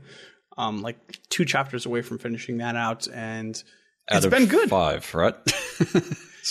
So, being near the end, you're like 3/5 of the. Yeah, anyway, sorry. It's actually, you know what? It's. I don't have an interest in high fantasy or that kind of genre, generally speaking. But I'm actually like I looked up, which is why you love Skyrim.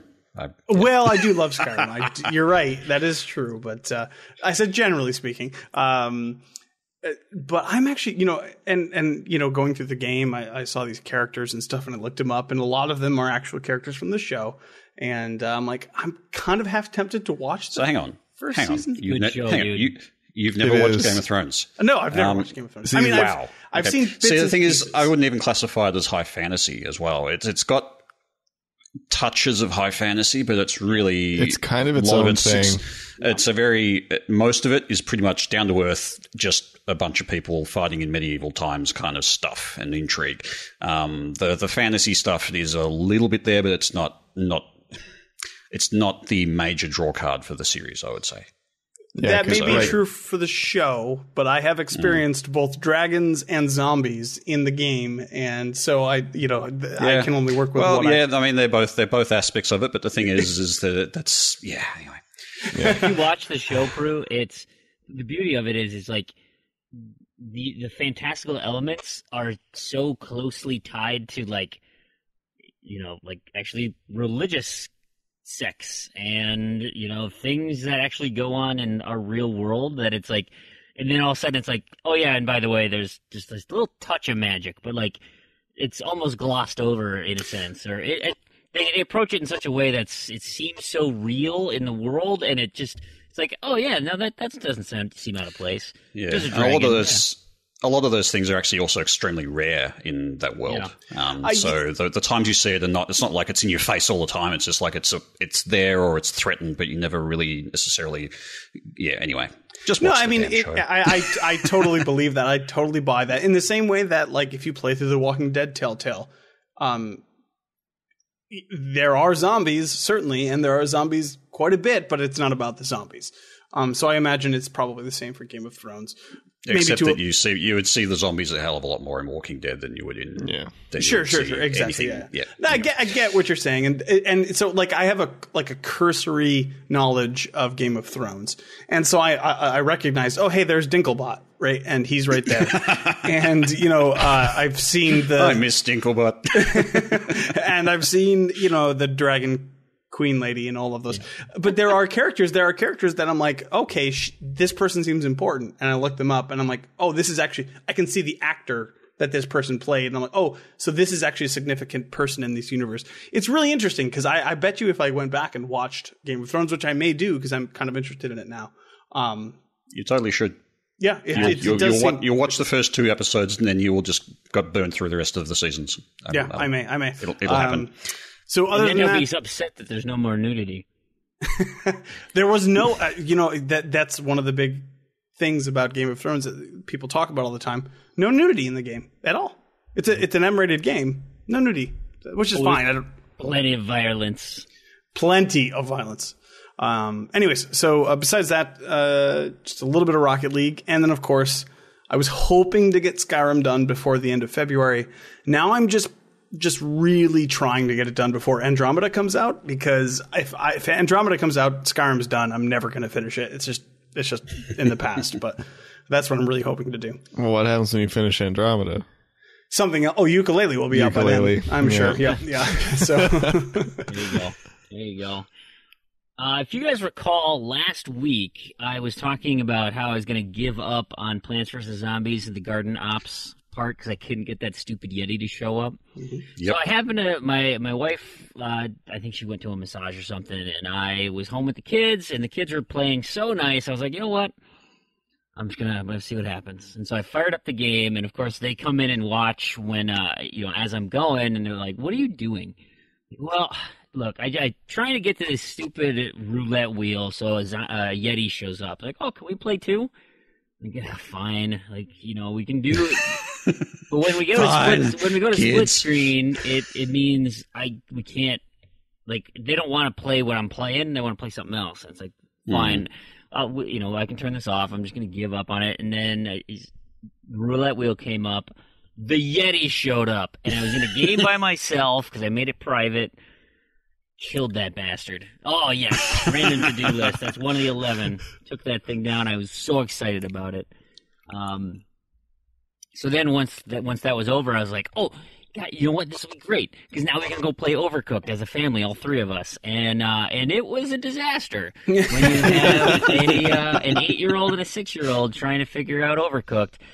My daughter, who is not great at video games, I was like, oh, just cut the tomato. All you gotta do is cut the tomato. Just cut the tomato. No, just cut the tomato. Just cut the tomato. It's fine. Just cut the tomato. I mean, I don't know what I'm doing. Like, okay, then just move away. Or that dish needs to be cleaned. Go do the dish. I mean, if you've played the game, you understand how chaotic it is. And, like, I'm trying to direct the two of them. Suffice it to say, I was looking for an O achievement. And I mentioned it at the start of last episode where you just got to burn the pot of soup and it's nice and quick and there it goes. So that was easy for that one, and that prompted me to say I'm going to get my wife into that. We'll see what happens with that. Prior to that, I had played. This was on Saturday night. I was going to play a longer game for fun. And then Damien said, hey, don't get eliminated in GTA SC. I was like, oh, gosh, okay, fine, yeah, I'll get some points. So I finished Goosebumps the game. I cheated my way through Goosebumps the game. Such a cheater, Fream. In my son's words. Such a cheater.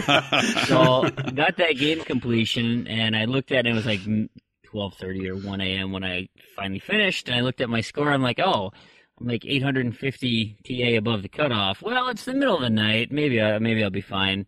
There's like 50 people in between. Nope, not even close. GTSC, see ya. I'm out of there. Eliminated. Long gone from the individual competition. Was he your first host out of the individual, host. I think? Yep, I just couldn't be bothered. Let's have a moment of silence. What that did allow me to do was focus on some games that I actually want to play. So I was 2 letters short on my gamertag challenge for the month. So I fired up This War of Mine, The Little Ones, because of course that is also a Polish developer. This game is great. I mean, it's so dark and depressing. I mean, it is like, it will beat you down. And it is you have to be in a specific mood. Do not come into this feeling happy-go-lucky because you will not leave happy-go-lucky, that's for sure. Sounds like my kind of game. It is so compelling and it's super fun. Now, it gets very frustrating, so I will admit that because you are so severely limited on your resources. And you're trying to stretch these things out, your food, how you're sleeping, because you can only, during the day, you have to stay inside, so you work on your base, your house. And then at night, you send one person out to scavenge, you get 2 people at home. Okay, well, one person can sleep, and if you want to roll the dice, you can have that other person sleep, but you're probably going to get raided. So someone should be on guard, and even if they're on guard, you're still going to get raided, and they might get hurt. And so I'm walking around with depressed, broken, wounded, tired, very hungry individuals. And when they're like that, even just one of those ailments, but when they're like that, they move so slowly around the house. Like, it is nearly painful to, like, okay, just go to the stove. I know you're hungry. Let's go make some soup. Just get to the stove. Come on now. Come on now. There you go. And then I just wonder, is this what you're like most of the time, Randy? Not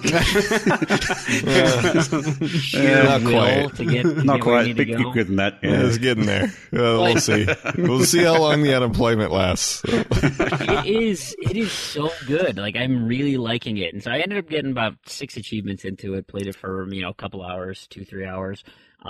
Excited to get back into this at some point. I wish I had a T in my name, because then I wouldn't feel so bad about it. But to finish out my list for the Gamertag Challenge, I needed 2 S's. So I totally forgot in my own contest that I said it ended at UTC. So I was like, Tuesday night, I'll just get home, and when everyone goes to bed, I'll finish it. Nope. Had to be done before 6 p.m., and I remembered that at work, and didn't know when the hell that was going to happen. So I quickly fired up Sonic the Fighters, because I have yet to do that. There you go. I only got 3 achievements because I literally just rushed it as fast as I could before my wife got home from the gym, so I didn't get in trouble. Instead of watching my kids, now it's recorded for posterity. Yep. I could do that. That game is terrible. That is it's bad. It's bad. I know everybody who's listened here, right, exactly. Everyone who's listened to this has likely got those easy points, so I won't go into any further.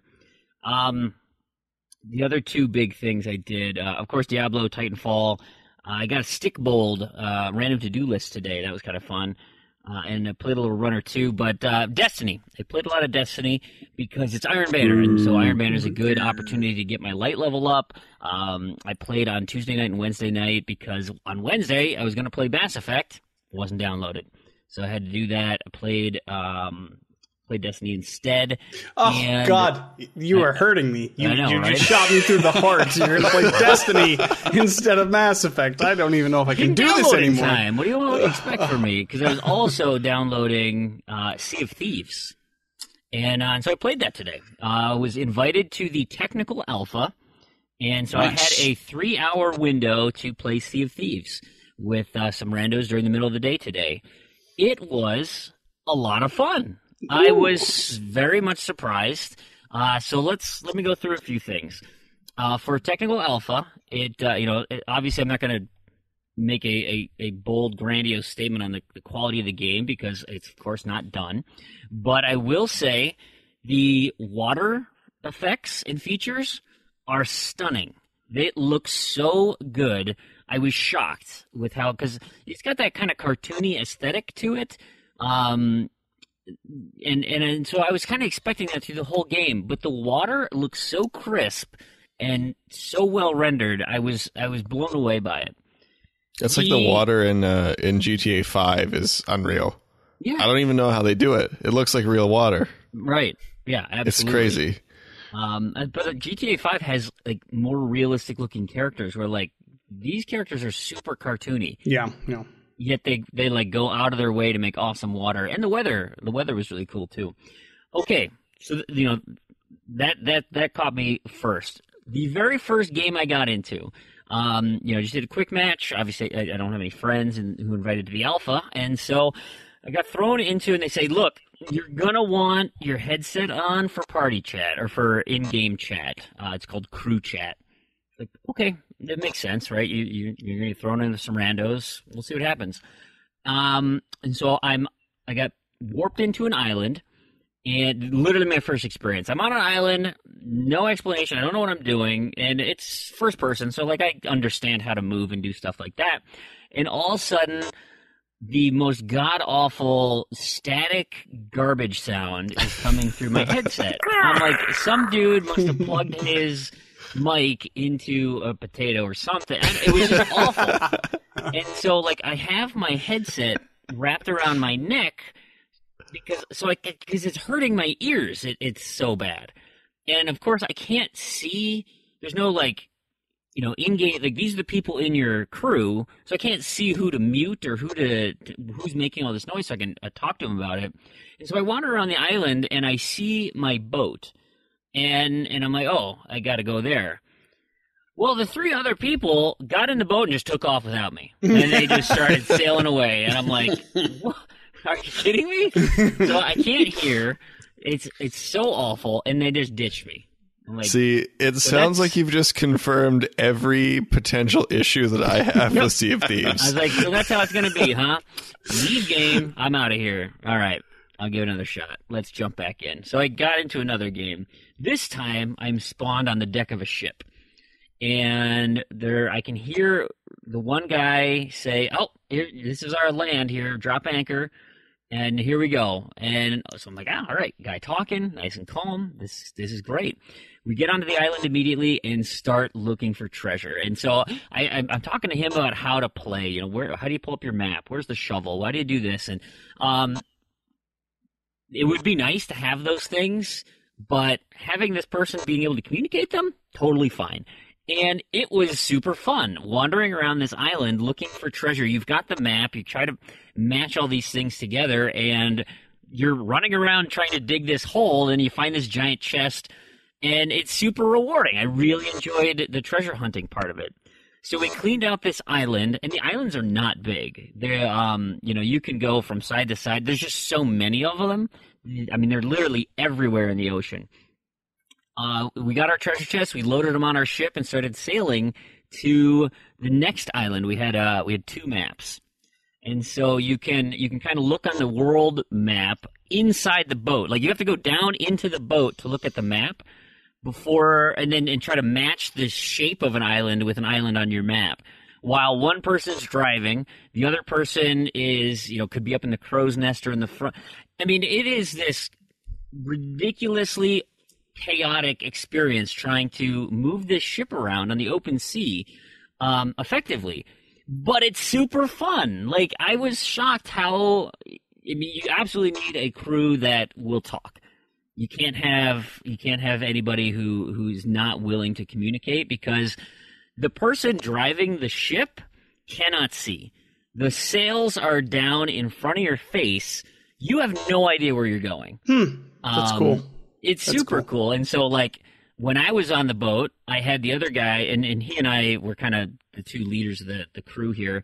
One of us would be on the bow of the ship, and we'd be like, all right, yep, just keep your heading here or move left. And I'm sorry, we said left and right. We didn't say port and starboard, but, maybe when the game's in full release or open beta or something, I will. But so and then while that's going, he would, like, run down into the belly of the ship and look at the map and be, oh, yeah, your trajectory looks good. We're plotting the right course. Here we go. We hop from island to island, and then so when you get close to an island, this part's a little tricky. The most effective way is to drop anchor and hope for the best. That stops you real fast, but if you don't stop fast enough, you're plowing into the island. That's not good for your ship.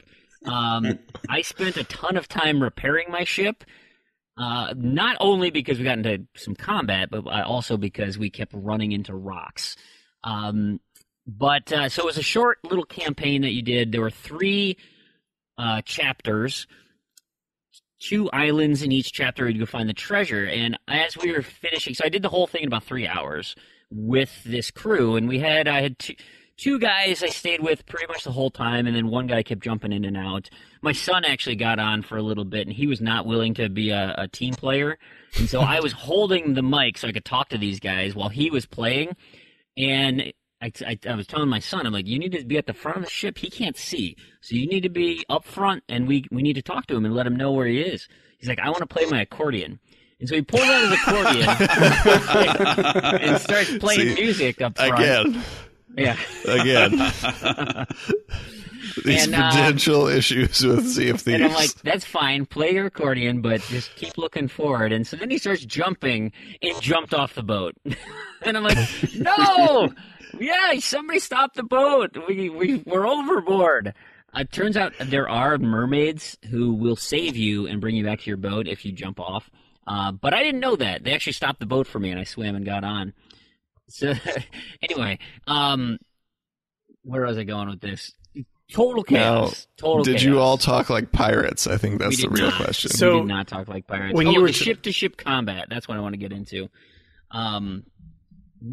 So prior to the last island and last treasure, we saw two ships engaging in combat with each other, and we're like, should we, kind of stay away from them, or maybe we should engage? And the other guys overrode me. I wanted to just leave them alone.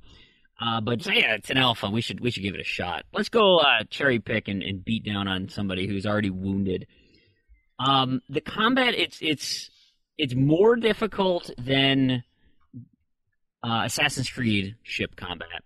You know how, because you kind of had that, like, shoot all of your cannons on the starboard side, or shoot all, and you had like the one wave. Your cannons pretty much rapid fire. I mean, there's no loading really. You can just boom, boom, boom, boom, and just shoot your cannons, but you have to do them individually. And so that means, if you got one guy steering, then that's potentially 3 people on cannons, and you have 4 on that side. But if you get hit, you better send someone below deck who starts boarding up the holes in your ship, or running all the way to the bottom with their bucket and scooping water out to go bring it above board and throwing it overboard so you're not sinking. And trying to maneuver the ship is kind of clunky, and getting into a position and stuff. But that's kind of the strategy behind it, which I liked. But the ships could take a ton of damage, and so like we were getting beat on. And the fight we had with this one boat lasted probably for like 30 minutes. We were just engaged in battle, and one of the easiest ways, and this is probably the most frustrating thing, was dudes on the other ship would just jump off their ship, swim to ours, climb on board, and just start murdering us. Oh. And so, I mean, and it was funny because then the guy who's like steering the boat can see them come on board, and he's like, "Oh crap, we got a guy on here! Oh my god, I gotta go!" And they run and go kill him and stuff. And when you die, this was actually kind of clever. You spawn on the Ferry of the Dead. It is a boat essentially taking you to the underworld.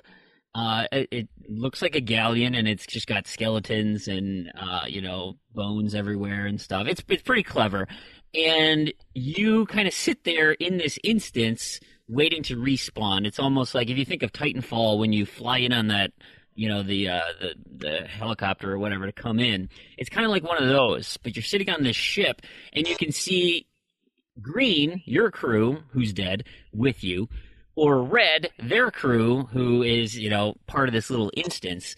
And you're like, oh, you've got 2 people dead over here, you got 2, okay. And then all of a sudden, ding, he rings the bell, and the door opens to the cabin of the undead ferry. You go in and you spawn back on your own ship, and you're ready to engage and stuff again. And so that's if your individual character dies. Because I know I got hit by a cannonball once. That didn't end well for me. But what's unfortunate about that is it's really difficult to disengage from combat. Because the ships they all kind of go the same speed. So if you have your full sails down, that is kind of your top speed. And so you can't outrun people, really. So, like, we got to a point where it was like, all right, this is kind of boring now. We don't want to finish this. Let's just try to get out of here. And, like, you could get up in the crow's nest and look behind you and still see that ship chasing you down. And it's like, well, we can't ever stop now because this ship's going to wreck us. So the guy who's steering is like, I'll take care of it. He jumped off his boat, swam, climbed up theirs, dropped anchor on him, and then tried to fight him, and then died, of course. And he's like, that'll slow him down. I mean, it was just mindless, silly fun. And I really liked it. Now, the one thing, and again, technical alpha, it does seem very shallow. So those 2 things that I did, I loved it for 3 hours. Can't imagine doing that for any more than 10 to 15. So I'm very curious about what they're going to add. We ended up going to a port so we could sell our treasure chests and get, you get a decent amount of money for selling chests. None of the stores were open. None of the shops were open. They had buildings there, but they're all boarded up. Obviously, I would anticipate those to actually be full of life and have other things going on. In the real game, this was a pared-down version. The other thing that kind of fills me with trepidation is what happens to this world when there are hundreds more people in there. it certainly didn't seem crowded during this alpha, and I don't know the numbers that they invited. I want to say 1,000, but I heard 6,000.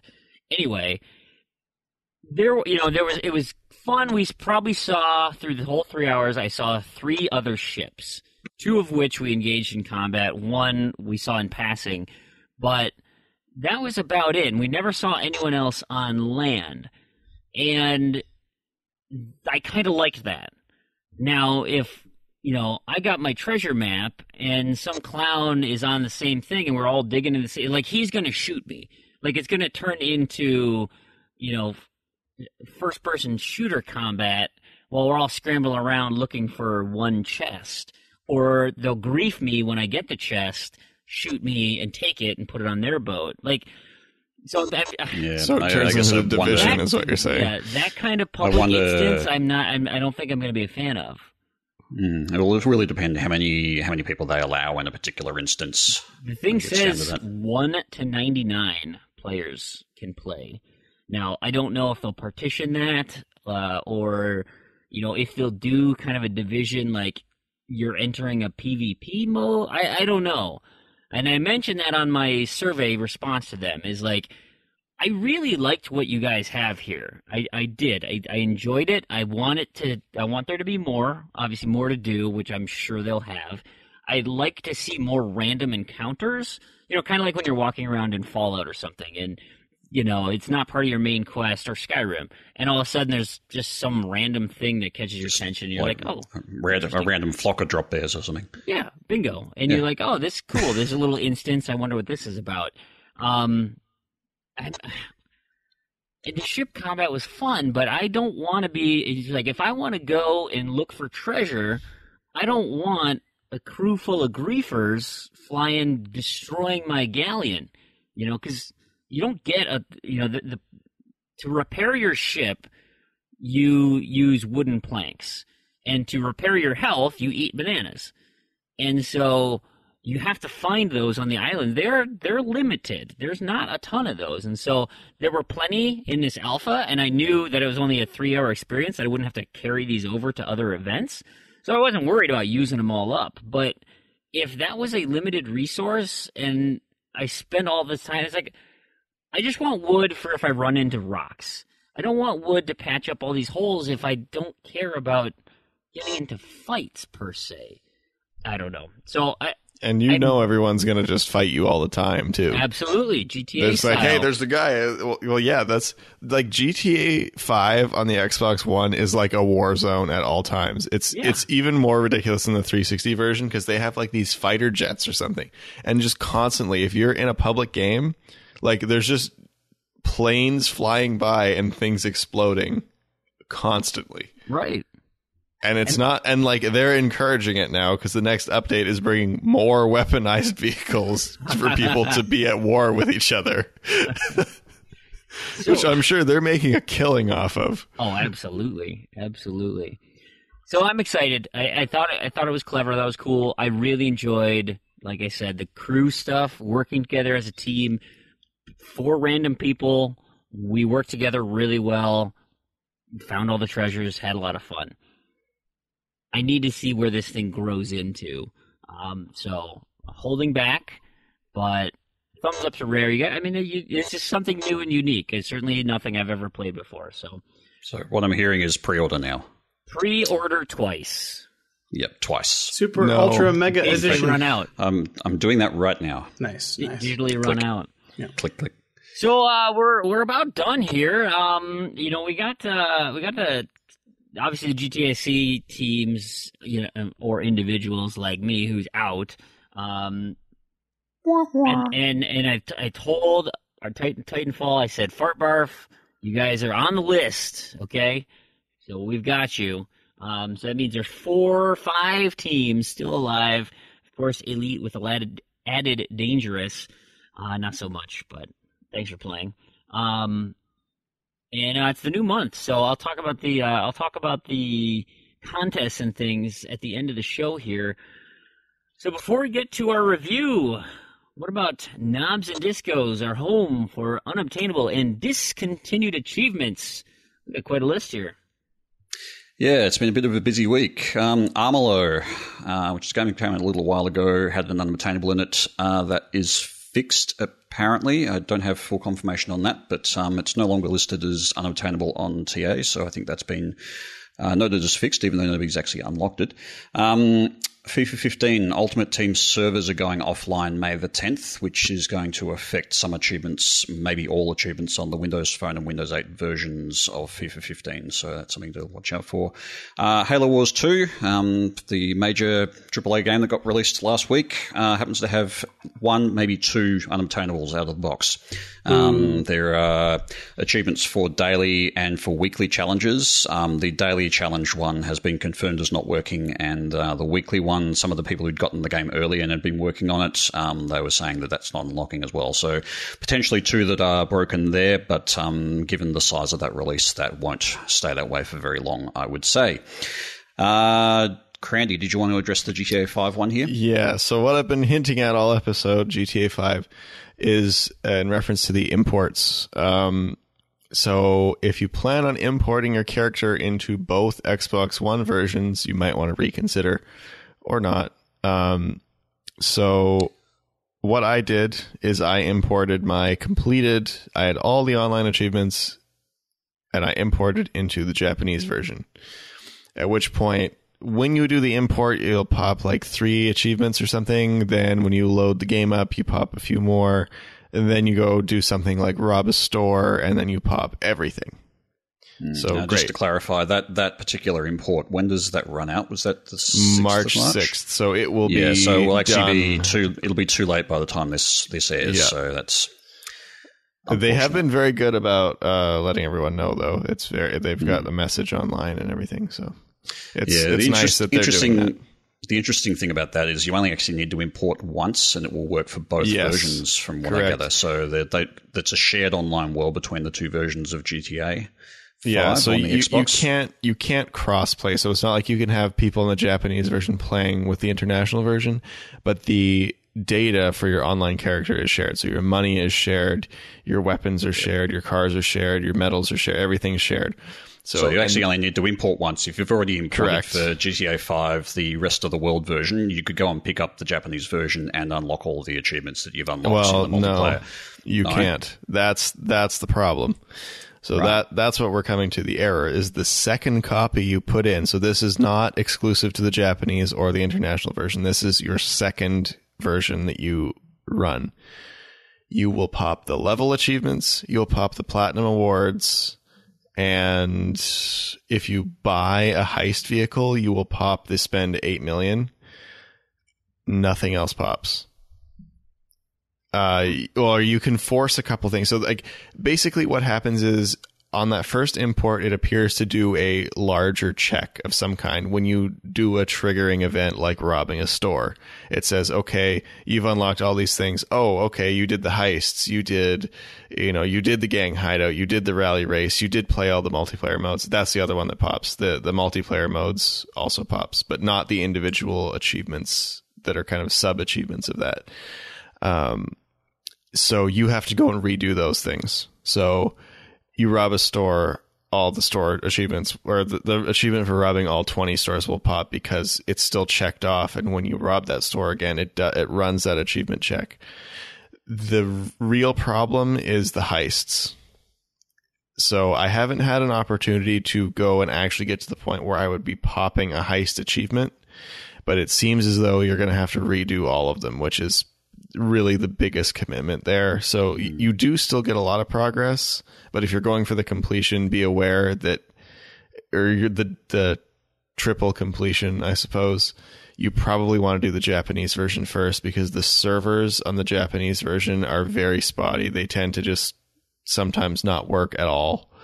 And obviously finding people, heists require 4 people, is tough. So I think the Japanese version's only like 155 starters on TA, so it's a little more now. I think it's like just under 400, but still, it's still not a lot of people. And I would bet most of those people have imported from the 360 version. But it's actually not that hard to get a hold of that version. I'll just plug a site that will let you get access to it very easily, which is Solaris Japan. If you do a search for that, they sell copies. And the price is quite reasonable pretty much everywhere on that too. So, I mean, it's like 60 US-ish usually, which is, considering it's being imported, not bad. Yep. In my opinion. But the nice thing is, because that progress is shared, what you can do is, if you're really desperate, is, find a group of people on the international version, do all of the heist setups so you're ready for the finale, go into the Japanese version and invite randoms. There are still people playing the Japanese version. They'll probably join your finale. So you might be able to get by with that. I mean, the heists do require a lot of communication and cooperation, so they would have to know what they're doing, but maybe you can hope. So, and hopefully they won't all be speaking just Japanese. Yeah. Because that would make things awkward. It would. So just something to be aware of. I mean, it's kind of a bug. There may be a way around it that I'm not aware of, but I have yet to find any person that has successfully just popped everything in both of them. However, there's a lot of mixed information on the first import about how you have to do this and do this and do this, or this didn't work and this didn't work. So far, between myself and the people I've been playing with, I think we've done 4 imports and they all behaved exactly the same. So those achievements will always pop. They worked like they should. You just have to do that one trigger event, which is just something that would from what we found, something that would trigger an achievement, which for us, we usually just rob a store, which is it's easy, it's quick, it triggers it. I mean, sometimes you have to play around with some stuff like leaving your apartment, going back, or making a new character, and then just loading up that new character. But you can get them all to pop pretty easily. Cool. The last thing we've got here is IO, which just got released for Xbox One, has a couple of unobtainables. And these ones are a little bit frustrating because they're cumulative ones, which are basically for growing. You have a ball in the game and you've got to grow the size of that ball. And so Expandable and Hey Big Expander, which is for growing at 1,000 and 10,000 times respectively, are both glitched. And so I can imagine that the people who went there and actually tested these would be very frustrated after having grown their ball 1,000 times and 10,000 times. So yeah, that's a bit annoying. Hey, I got a question on my friend feed from Lucky32468. He says, do you guys know why the Disney app is ending on March 17th? He said, my kids watch it every day. Presumably that has to do with the Disney Infinity server closures as well, wouldn't you think? That they're just shutting down all their digital outlets and focusing on, why deal with any of the consoles anymore? Well, is that the Disney app, is that just for viewing Disney-based TV shows or something? Is that what it is? Presumably. Yeah, I wouldn't see that that'd be necessarily tied to their Infinity stuff at all. What are they just ending third-party services in general? Maybe, but it seems a bit odd. Or maybe they're just not getting the return they expect off that. I'm not too sure. So it's possible that they're doing a UWP release, and maybe that's the signal for when they're going to be doing that. I suppose. Yeah, I don't think there's any achievements with the with that app. Maybe, but So Lucky, what I'm hearing is you need to have more kids so you can watch it more, so it's more popular. Yep, that's the crux of that. Right? Seems logical. Yeah, totally makes sense. We'll work on that. Bingo. All right, and review time. We, Damien couldn't make it to this part of the show, but he could do the review. So, and that's with you, Randy, right? Yep. Subject 13 this week. Awesome. Let's hear it. Oh, well, so I guess I wasn't in the main show, but here I am. So this week on Review Said, I magically appear with Randy. Hey. So we have Subject 13. This was developed by, his name's French, right? So it's Paul Cuisset, but... Cuisset? I don't know. Yeah. Cuisset? I don't know. But the publisher is Microids. So, and when did this release? January 31st on to Xbox One with a Xbox Live store price of a very affordable $6.99. Yeah, super good price on this one. I don't know if it came out earlier on PC, but anyway. Everything seems to get to release to Steam faster than it gets to Xbox One. It's easier to release on Steam, so makes sense. And it was definitely, that's something that, we might as well comment on now, there are a few things in the game that definitely feel like they were built for PC, like kind of the controls. There's some controls where you have to do like a twisting motion that would be really intuitive with a mouse, but is less so with a controller. Yeah. Now, it's not enough to really be a major issue. Like you don't do it that often. When you do, it's very brief, and given the kind of point and click / adventure genre, not action adventure, just adventure genre, it's really not that big of a deal. It's slightly annoying, but that's about it. Yeah, it's not, as you said, it's not a complete deal breaker, but yeah, it is sometimes a semi-point of frustration. It's like a mild annoyance, is what I would say. So the game itself is,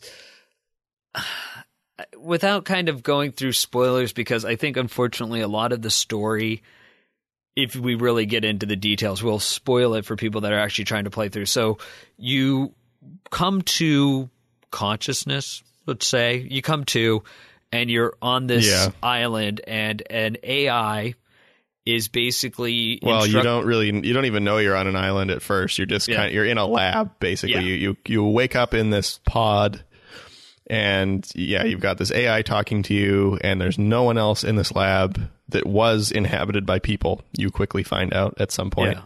And you kind of come to look around, you don't know what's going on, and then it kind of builds from there. And that's probably about where we should leave the story, because it, given that it is an adventure game, that's kind of mostly the point, where you explore and experience the story.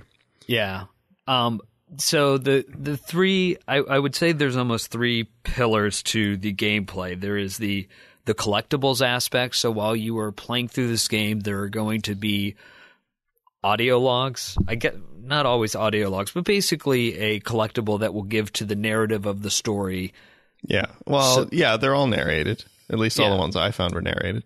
Okay. And they're just little tape recorders that you pick up, like BioShock, that kind of the same idea. You find them in different places around the lab from different people that were in the lab, kind of saying what was going on. And the interesting thing is they have a long time span. So each one begins with a date.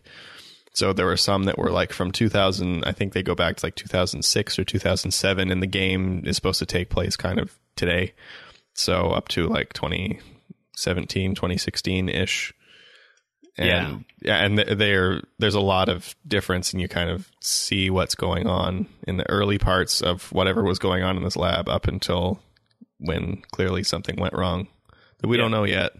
And or supposedly something goes wrong. You don't. That's kind of the thing. You're part of the audio logs. Know. Yeah, the audio logs. So that builds this story to tell.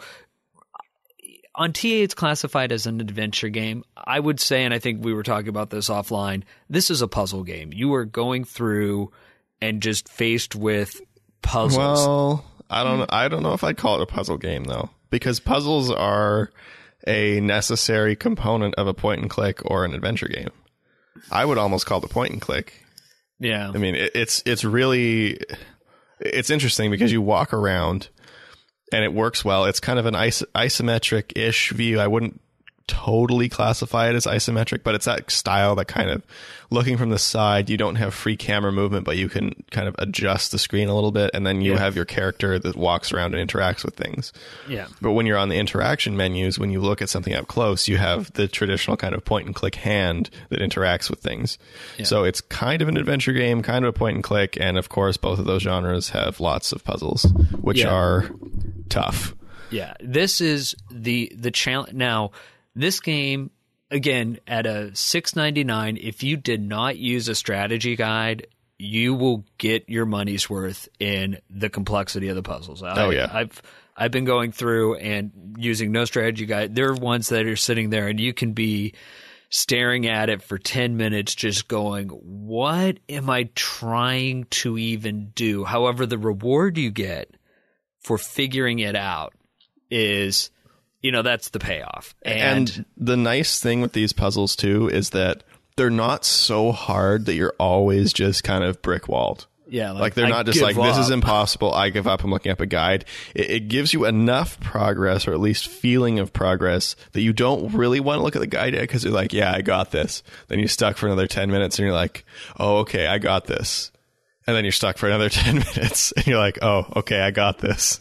Yeah, so there's definitely, and they definitely start ramping up, and which is good though, because you need those earlier puzzles to start figuring out some of how objects interact, how things are utilized and hidden. So when you get to the more complex puzzles, you already have that baseline of, oh, I remember in an earlier puzzle, I had to use, multiple items together, or I had to read a clue off of one item that would apply to something. So again, there's enough of this. It's definitely well thought out. Yeah, it's very clever. And the use of items is very clever, too. I really like it, because when I started playing it, I was thinking, okay, point and click. You pick up an item, that's it. It's in your inventory. You can use it on other things, but that's it. Not in this game. Yeah. You have to look at, and there are items that are puzzles in themselves. So you do a puzzle to get this item, and then the item itself is another puzzle, which is cool. And so I was stuck for a really long time, kind of up to where I did end up getting past it, but then I went to bed, so I didn't have time to finish the chapter. But so I was stuck for much longer than anticipated, but I didn't want to use a guide because I was having fun with it.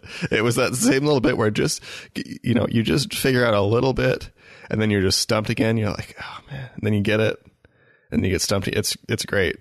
I mean, yeah, like you said, I mean, if you're playing this without a guide, it's probably a good 6 to 10 hours, depending on how quick you figure out the puzzles. With a guide, I mean, you could complete this game and all its achievements in probably 3 hours, maybe less. Yeah, I mean, if you had never played it before and you were using a total walkthrough, you could probably do it in 3 hours. If you played the game before, I mean, you could probably finish it in an hour or two. Yeah, especially when So some of the things you're not told, which they're not spoilers, but to let you know, hold left trigger. It actually speeds up your hand and your walking movement. Took me a little bit of time to realize. I thought it was right trigger. Oh, was it right? One of the triggers. Speeds up your movement. Yeah.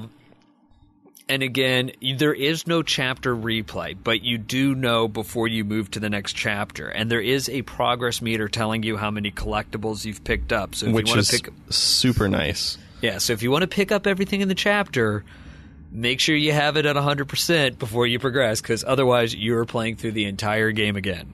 Yeah, and it is very clear when you progress, too. It's not like you just kind of get thrown in the next chapter. It gives you kind of a... do you want to continue type of screen.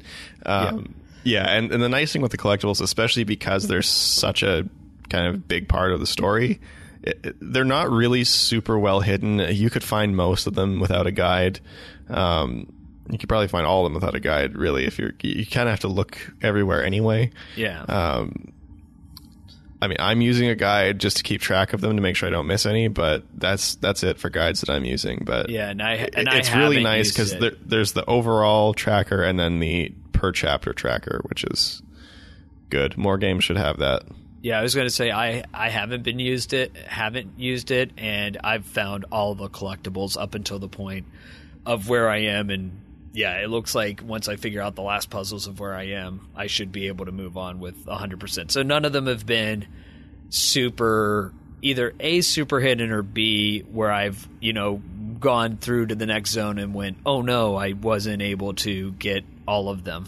So, yeah, I mean, again, you could do this game without a guide, and that was one of the other things I found. So part of me was going to have this critique of, oh, the controls are a little clunky. Obviously, it was designed for PC, and the graphics are not earth-shattering, but they're not horrible. But they look decent. Nice. Like Yeah, they're not they're but not when you- amazing, but they're not bad by But any when means. you go back to the price point of $6.99, you're going, wow, this game's actually really great for. Wow, they really have this thing priced, even Like, not on sale. This is I would say you like totally lowballed it. I mean, this is like $10-15 game is what I would classify it as. Oh yeah. Easy. And then I just think of like other games that we reviewed that are like $2 less, like in the $5 price point, like Unnamed Fiasco. I'm just thinking like, man, like you get Unnamed Fiasco or Subject 13 for like $2 more. It's a good price. And then I'm looking, I don't know. And I really liked about it too that it was clearly a game not for everyone. Oh yeah. And I mean, and that's something, it is a real like old school adventure game. And from everything to, just kind of being thrown in without really much background or any hand holding, which is nice. I mean, there's still hints. So if you really get stuck, you can use a hint. It'll void an achievement, but you can. If you really get stuck on a puzzle, you can skip a puzzle.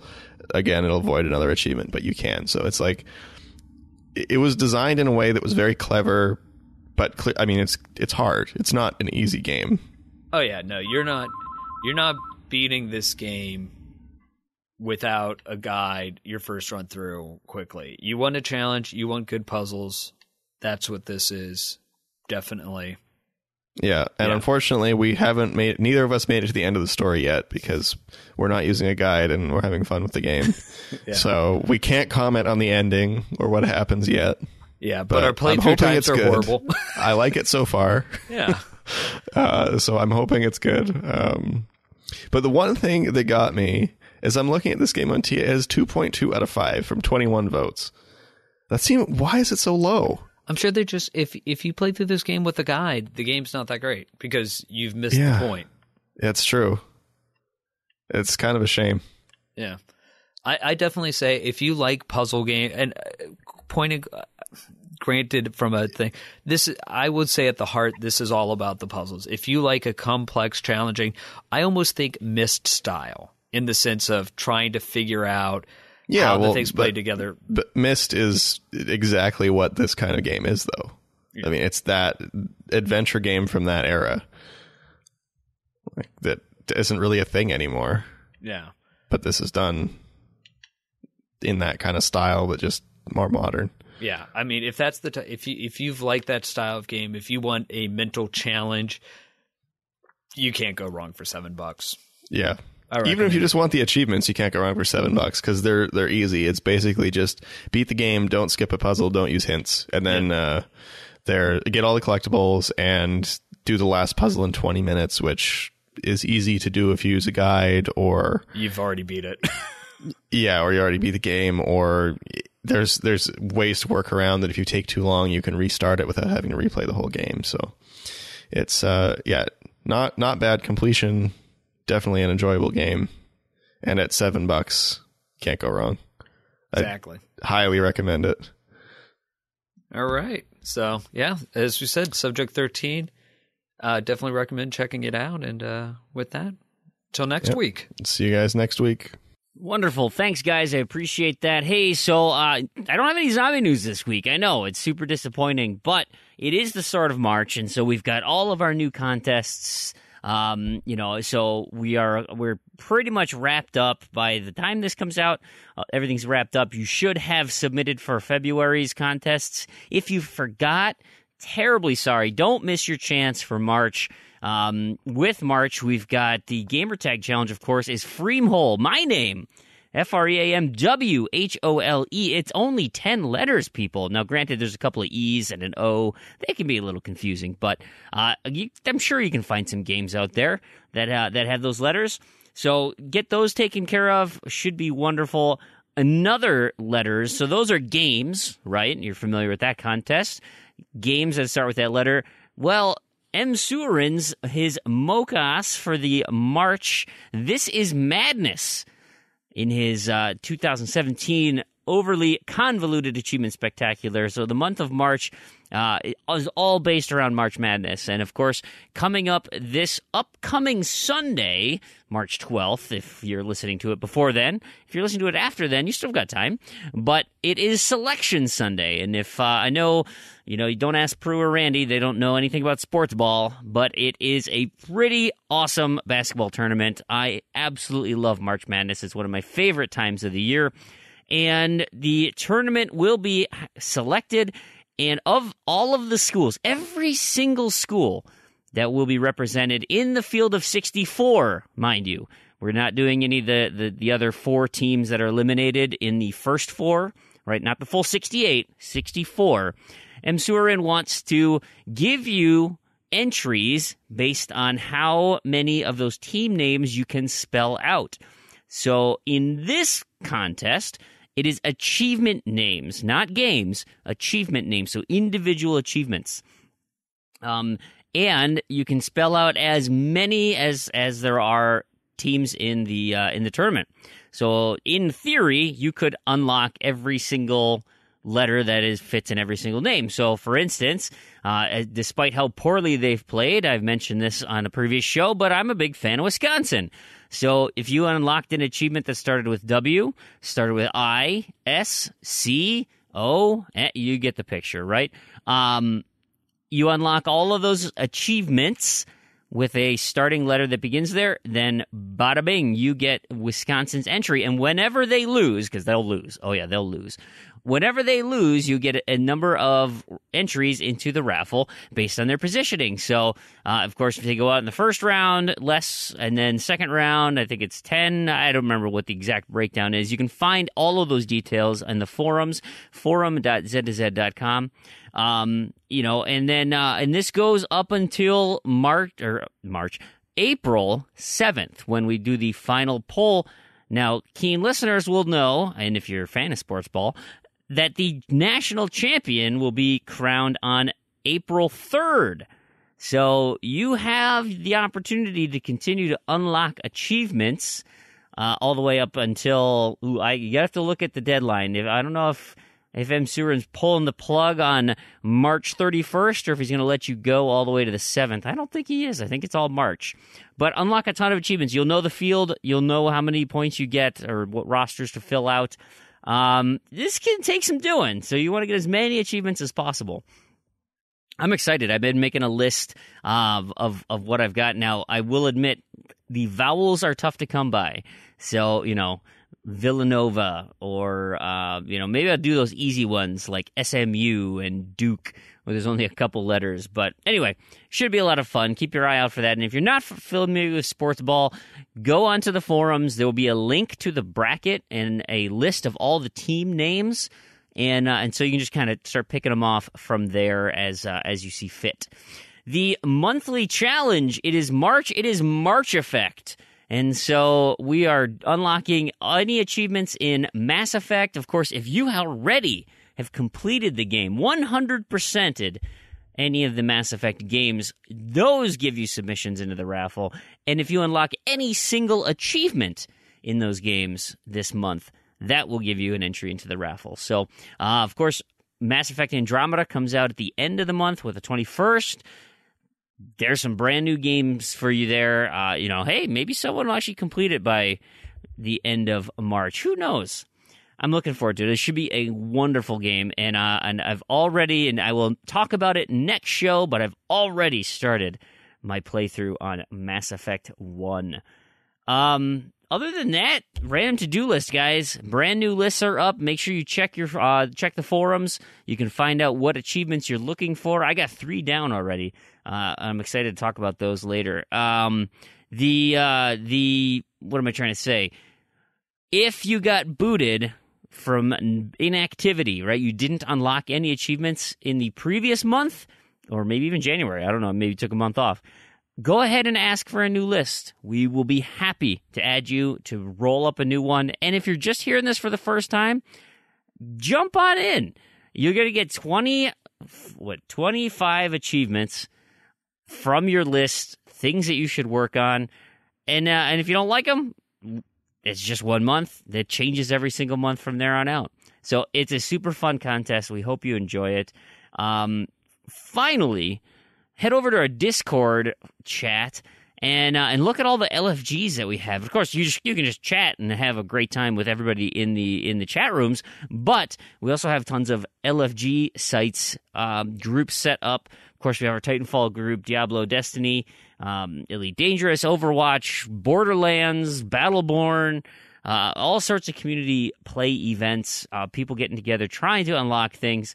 It is just a wonderful, wonderful community. I hope you come and join us and spend some time there, because we would absolutely love to have you. So other than that, I think that pretty much wraps up the show, guys. So that's going to do it. I want to thank you so much for listening. It really, really, really appreciate it. It's just so wonderful to hear and see all the support that we get to do this show. It is absolutely wonderful. If you could continue to help us out, you guys do so much already. A review, on iTunes or wherever you listen to the show, that goes so far as to helping spread the word. We really appreciate that. You can go to our website, z2z.com. You can find show notes, links to things that we've talked about during the show, images, pictures, maybe. Who knows? There's all sorts of crazy stuff on there every now and again. And of course, there are so many ways to reach us. I know I mentioned at the front end of the show, we are going to start next show to give back to the community. If you give us an awesome email, spawn a great discussion topic, make some custom art of Randy being a rain cloud that we think is just brilliant. I made a Gwent card this week. I can talk about it next show. Anything that we think that is of top-notch quality, that whatever is on your mind, let us know. Let us hear about it. We would love to do it, and we might just pick your email of the week or whatever we want to call it. We don't have a clever name for it, so like I mentioned in the front of the show, if you have a clever name for what we should call this segment, you just might win yourself a prize. So reach out to us, of course, Twitter at ZZZEDTOZED. We have that email address, contact@ZZ.com. Private messages, you can get us in so many different places. TrueAchievements.com. Our forums, forum.z2z.com. Discord chat, you can send us direct messages. Discord.me/Z2Z.